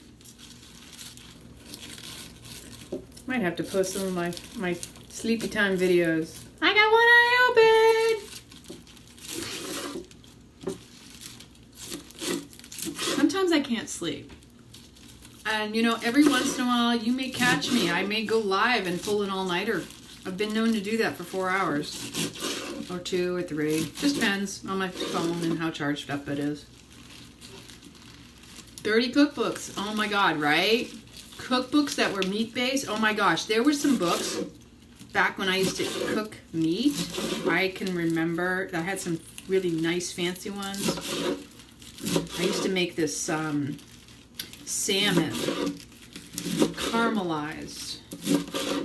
It had the way I used to make it, and actually was a mistake that I thought I was following the recipe, which I've never been very good at anyway, because I always change it up my own way. In this particular case, I made a brown sugar butter crust that was to die for. And yeah, there were nuts in it too. And I mean, wow. I still remember that recipe. Right? Yeah, I'll be posting this on my page later. So, one big rockin' rad bowl. Beautiful.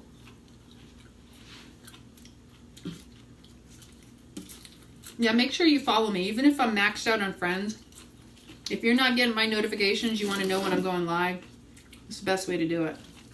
And tomorrow night, I do a journal hook'em, and if you've never been on that, it's always a lot of fun because it's always involved with the, you know, what the theme of the day is, what is going on, what's the energy around us.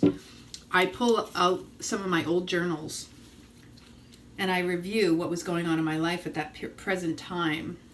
And then I pull out a book, and inevitably it always resonates that whatever was going on in that time, whatever's going on in this moment, seems to be perfectly aligned together to where it all has the same similar message, like one helps out the other. And it's a great message for myself, but it seems to be resonating with all of y'all that have been showing up.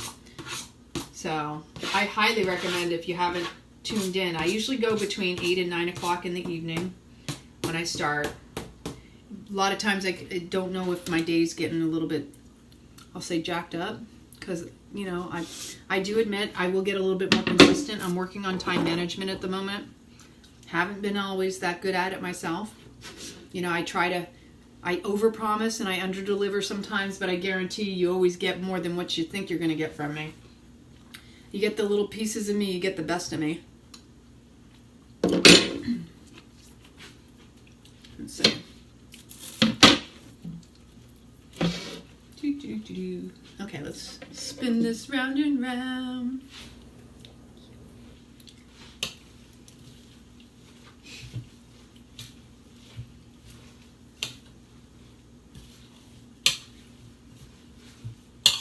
Oh, the colors, the smells. This is beautiful.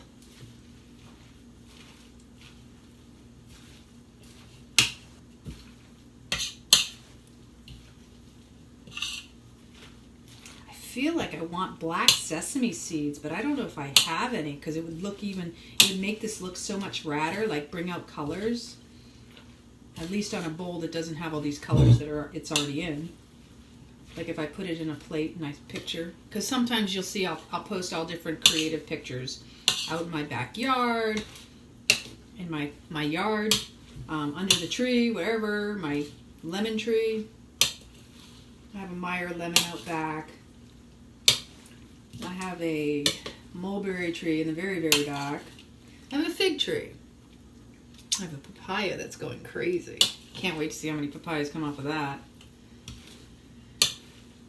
Oh my gosh, there's so much flavor going on in here. This is flavorful.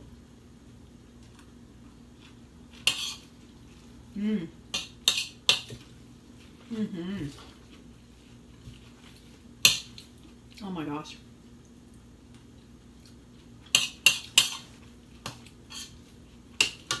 I guess I can put this away now. He's so good. He's a good boy. He's a good puppy dog.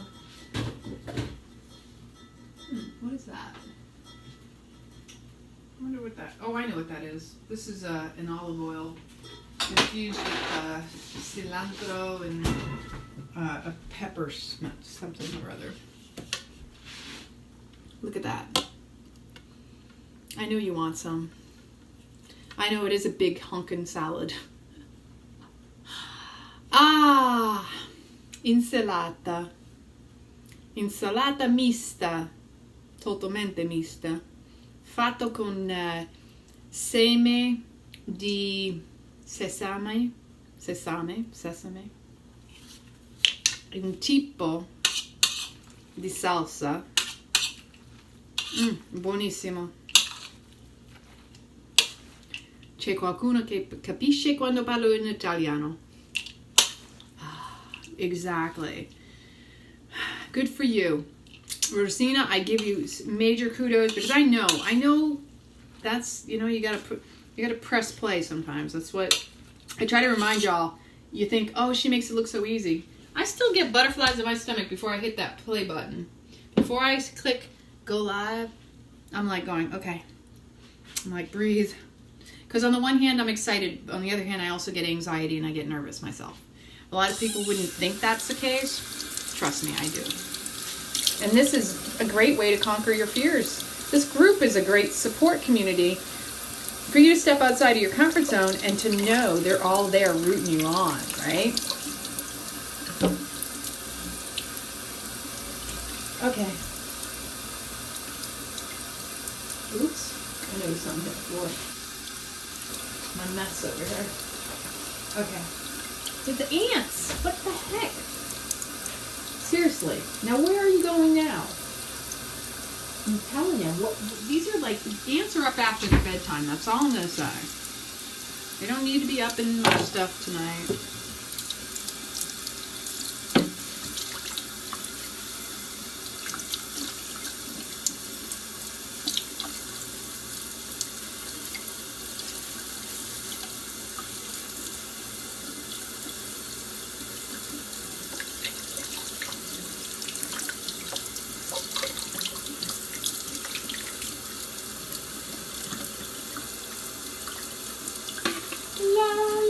la la la.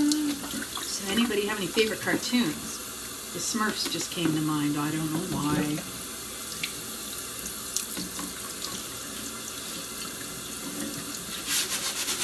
I had a favorite show I used to love when I was in high school. It came out in 1990, 1991 called Dinosaurs. Does anybody remember that? Mama? Not the mama. The little dinosaur was so cute. The cookie creature ate it. Oh, I love that show. It's so hilarious. So that was like one thing I always made time to watch. Along with Looney Tunes, right? They're tiny, they're toony, they're all a little loony, and in this cartoony, they're invading your TV. They're comic dispenser, they cracked up all the sensors, and Tiny Toon Adventure, da-da-da. I know, it's so silly, right? Right? You know you can actually find them on YouTube. And I'm sure you can find them on Netflix too, because it seems like everything's on all these like different places. But I found so much on YouTube. I've never actually ended up going out and buying into any of those like Hulu and YouTube, whatever there is out there, because I don't have that much time to sit and just be idle. But I like once in a while to just relax, right? Just to enjoy something that makes me smile and laugh and reflect. And you know, it's Sunday night. Outlander night, so I have to get my Outlander fix, and it's a travel back in time, right? I mean, I've always believed that that's possible. I believe in past lives. I mean, this stuff is so cool. If you can think it, then it exists. It's possible. Whatever you think is possible, it can happen. I truly believe that, because I know that our minds are powerful manifestors. It's just, you know, where attention goes, energy flows. So, you know, I have to clean as I go, because it just makes me feel like I don't have anything to worry about when I'm done. I can enjoy my meal. I can just sit back and relax and know that I'm going to have a happy belly, and everything else will be taken care of prior to that. Because if I have to go back later, then it's like things will sit. And I don't want to give myself that added stress. It feels better to be calm and do things in a flow. And when my mind feels like it has to rush to go do something, that's when when I find I need to slow down the most. Anybody else experience this out there? Where you feel like you're under the gun, but meanwhile, it's just your mind, not you. Your mind is trying to get you to do more than you need to be doing. And then what happens, you don't do it effectively the first time. Nobody wants to have to go back and do it a second time. So again, that's where the mindfulness in the moment comes into. So that if you're in the moment, you're mindful, you recognize that if I do this right now, I won't have to come back to it. I won't waste time because I'm flowing through motions, right? For example, years ago, I used to go out in the boat with a friend, and as we'd be in the dock, still, you know, attached to it, I'd say, listen, why don't you just push the boat off, and we can put the pillows out, and we can do whatever needs to be moved around as we go out. You've got 2 people on the boat. You can do that. Don't have to do it all before you leave, right?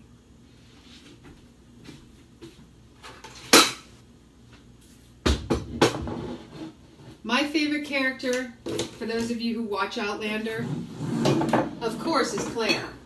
And why? Because she's such a strong woman, and I identify very strongly with her, obviously, because of myself, and I know how I am.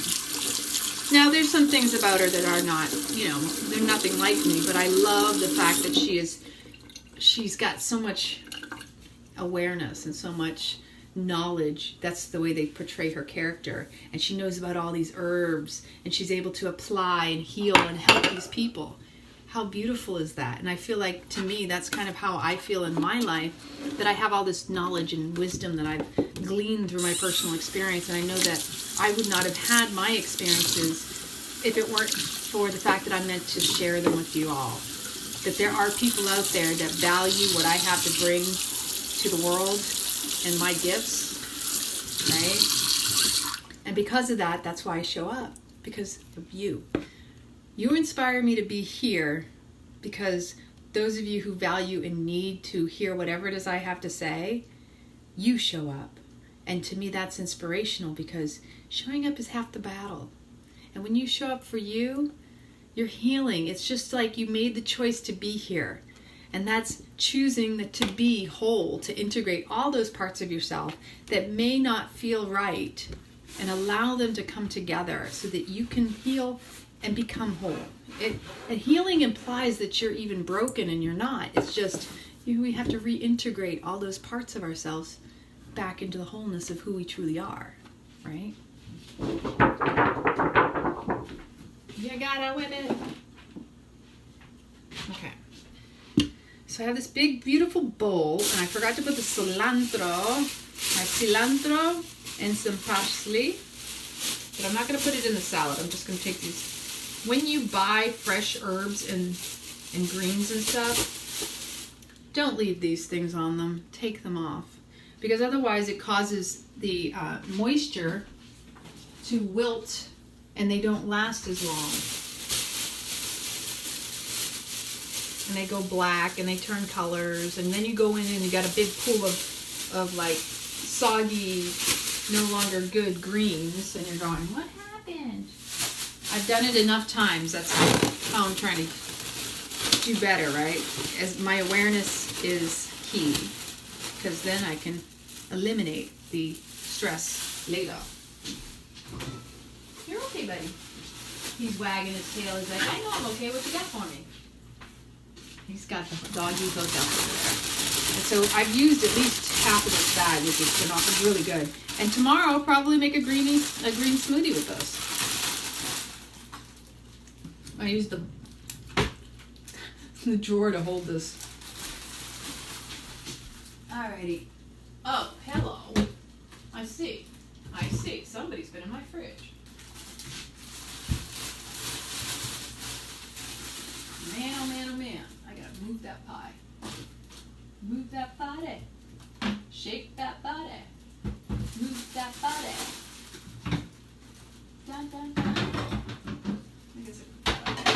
I know, I'm always constantly having to rearrange my fridge.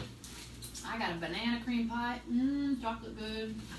Right on the bottom here. God, that looks so good. I want to eat that now. Get in my belly. For the really, reallys. I should take these back down there. When you have a small fridge, you have to find things to move around and make things work. Otherwise, you'll go crazy. Ooh. If you just toss things in. But you can make things more efficient with awareness. Alright, so the spinach going smack dab in the middle. You have to be careful about greens, because if they're in a bag, you don't want to push them to the back of a refrigerator. Most of the time I've found that whenever I've done that, the greens end up being frozen or go like soggy and wilty. Not cool. Not fun.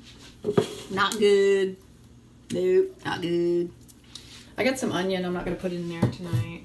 I thought I might have used it, but I didn't. In the end, it did not get utilized. Chicken nuggets. Oh, from yesterday. So, Heather, I don't know if you saw, we went to the Rockstar Cafe yesterday, where we had these beautiful chicken nuggets and jicama fries with celery bites, and OMG yum. They were really good and very filling. I'm just going to say this. The plate looked small, but the satiation, yeah, I guess it is a word, satiation, was wow. Like, for me personally, 2 was a lot. 3 was the max. 4th one was even pushing it for me. And I was hungry when I went.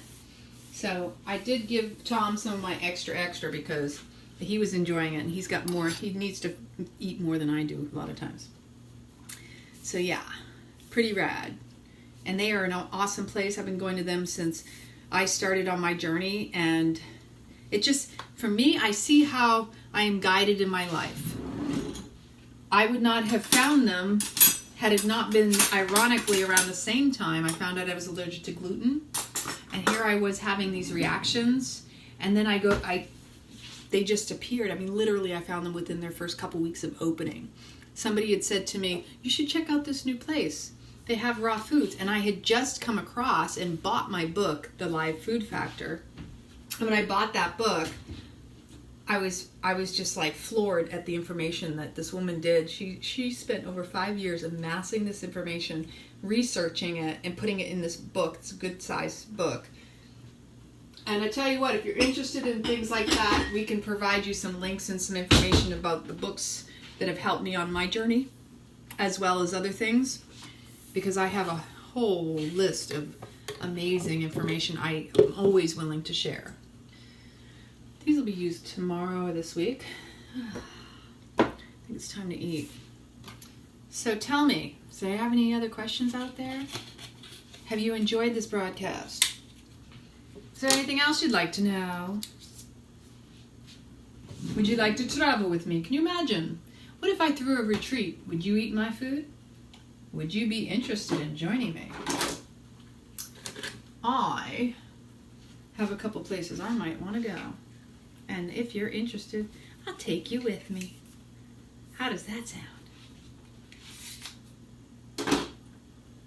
What's going on in there? So what I'm going to do is I always keep the whatever's left. I'll take a little jar and I'll keep it in the fridge. Because you never know what it'll go good with later. That's not it.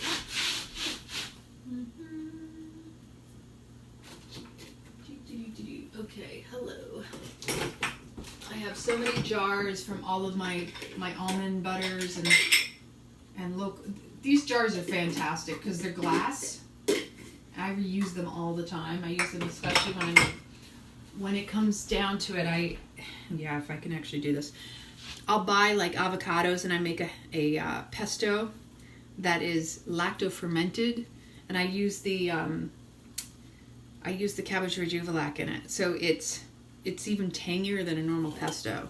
And every time I make it, it's different because everything I make is different each time. I could even put some cilantro in this dressing tomorrow when I use it. See how long it lasts. Doesn't usually last long in the house. I usually use everything right away. So I made coconut yogurt cheese the other day that's in the fridge. And this week I think what I may do, maybe tomorrow, is I will take it and make up some flavored cheeses using the coconut yogurt. As opposed to, I always do the coconut yogurt vanilla or chocolate chicory.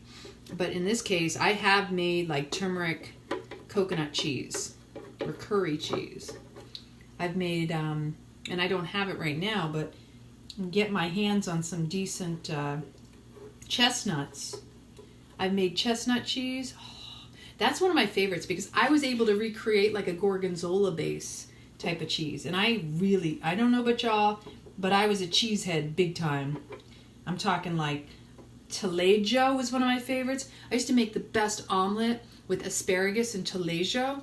The taleggio cheese is salty, and so it's got this, just think a little bit more like a softer version of a Parmesan, a lot saltier. It almost feels like there's little crisps of salt in it. It's so flavorful. Taleggio is the bomb, I should say. But again, I don't need cheese because I can find all these creative ways of recreating it. Right? I know, right, Deborah? Especially in Italy, and we have eaten some mozzarella di bufala, right, Bella? Man, Deb and I have eaten some amazing foods together. I tell you what I miss, one of the things I miss was our little place in Capri where we would get the raviolis. That place is the bomb, but there's some beautiful, I'm going to tell you that my favorite places now, when I look and think over there, Margherita, La Pizzeria Margherita Donna, or Donna Margherita. That place where I always got my heart-shaped pizza with angel, where the guys always made it for us. I love that place just because of the simplicity. Umberto's down in Naples is of course my favorite, and they always took such good care of me, knowing my food allergies and everything. And then I love to go to Ravello and Flauta di Pan. There's some beautiful places on the island of Ischia.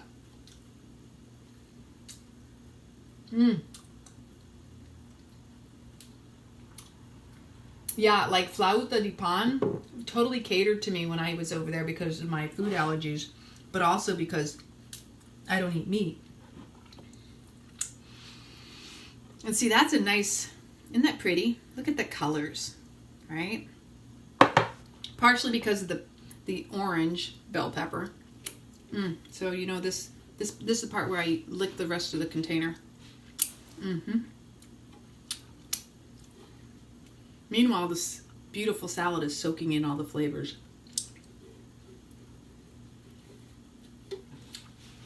My gosh, I'm doing well for time. Does anybody see how long I've been going? I have no concept of time.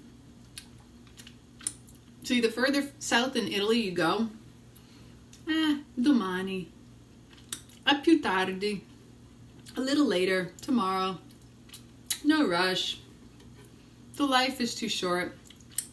Enjoy the moment. Just be. I learned a lot about that in Italy, but I didn't necessarily learn it while I was there. It was usually in retrospect. And then wanting to go back to really truly experience it more in the moment.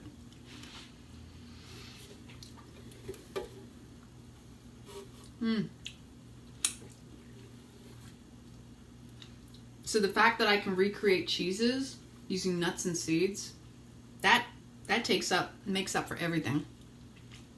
I actually did make a mozzarella. I haven't done it since because it is a tedious process in itself. And using agar requires boiling and it's no longer raw and everything else. I used macadamia nuts, but man, was it good.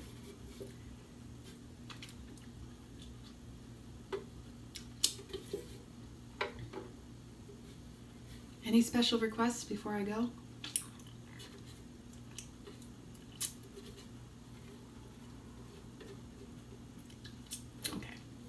So I hope you're all having a wonderful Sunday night. Let me show the salad before I'm done though, because it's so pretty. Those colors are gorgeous. Buddy's got his head over the threshold. He's a good dog though. So reminds me of my angel. Even she would come in. What is your best tip for beginner venturing into raw? That's a fantastic question, Teresa. Thank you for asking that. Drop all your preconceived ideas thinking that it's going to be boring, because I'll tell you what, you ever watch me, it's anything but boring. Watching me, not only will you be laughing, because I'm laughing at myself, so I figure people are laughing at me. I might be wrong. And maybe I'm not that funny, I don't know. Kind of humble. I don't expect everybody to get me. But dude, if you get me, that's cool. That means I'm your type of cray-cray. And you know, we all need a little bit of our mirrored cray-cray in us, right? With another. It shows that we're doing something right if we're attracting the other as somebody just like us, right? You get me.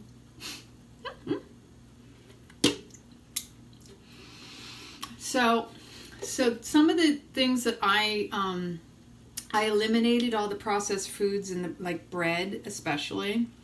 There are a few things obviously that are still kind of processed, but not like, you know, stuff that's packaged at the stores as much. I do buy things like I said, I accidentally dropped all the heart of palms on the floor. I love heart of palms. Absolutely love them. There's so much you can eat. If you just start out with just adding more fruits and vegetables to your diet, that in itself is going to make a huge difference. Smoothies are always easy. If you have a good blender, my biggest suggestion is be mindful and don't try to put too much in it. Make it as simple as possible. If you're going to use herbs and spices, that's fine. But just like my smoothie this morning that I made, the chicory, what did I say? The chicory dickory choco nanner smoothie. Bananas, chocolate, some ginger, some spices. I'm telling you, just keep it simple. Don't be going in thinking you need to put, I need to have hemp seeds and I need to have almond butter and I need to have sesame, keep it simple. Choose one nut or seed, butter or milk. Don't think you need to mix it all up, a bunch of stuff. Actually, that causes all sorts of digestive problems. When you're mixing a bunch of different types of nuts and seeds, it's not going to be optimal for your digestion. Your body's going to go, whoa, whoa, whoa. How many things we got going on in here? Keep it simple. That's really the best thing. And the simpler it is, the easier your digestion, the easier the transition. The more efficiently your body will burn that food as fuel. This has been my experience. Now, have I done it? Oh yeah, that's how I know. Personal experience is really what's taught me the most. I made smoothies that were like the kitchen sink. And I mean, like, I burnt out Osterizers. 2 of them, the motors. And they weren't the greatest tasting, but I thought, well, it's all the good stuff's in there. I mean, I put beets, I put chard and dandelion, and then I was putting all avocado with the seed in there. You got to have a good blender to break up a seed.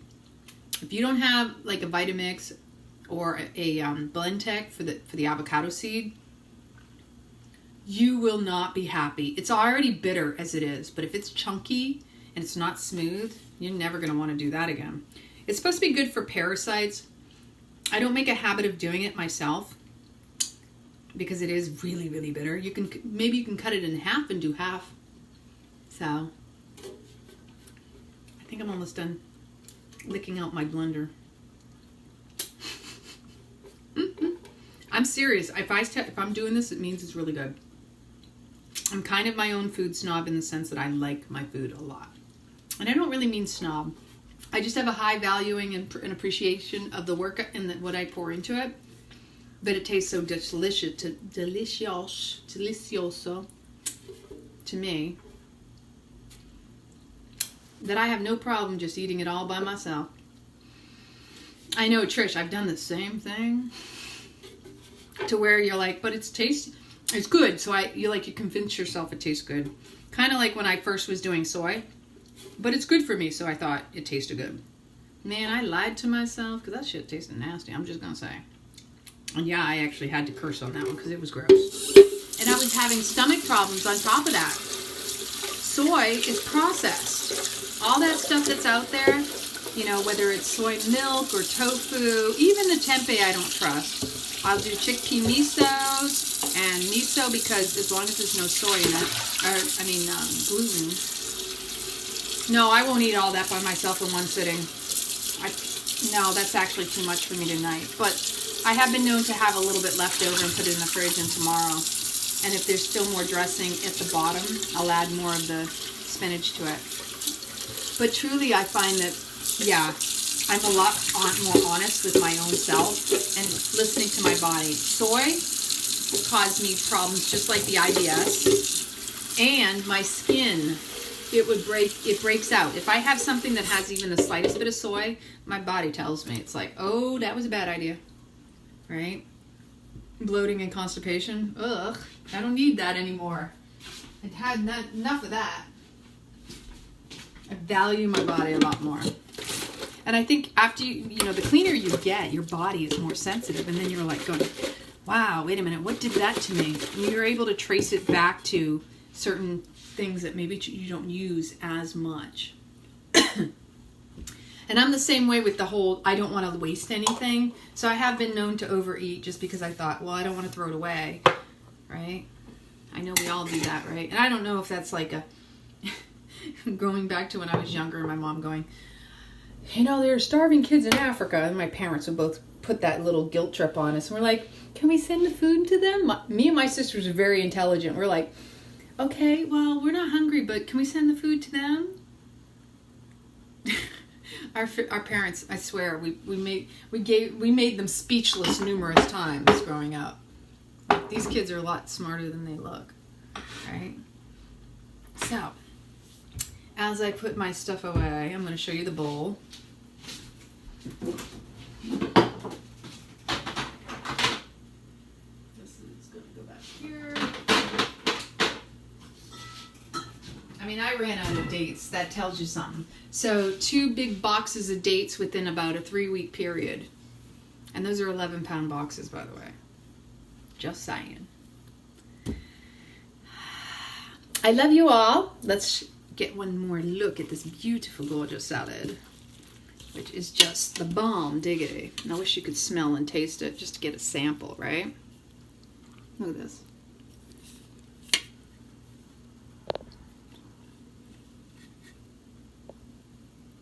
Is that vibrant enough for you? All my love poured into this bowl.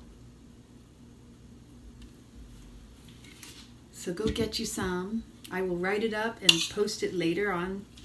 And keep it raw, stay rad. What?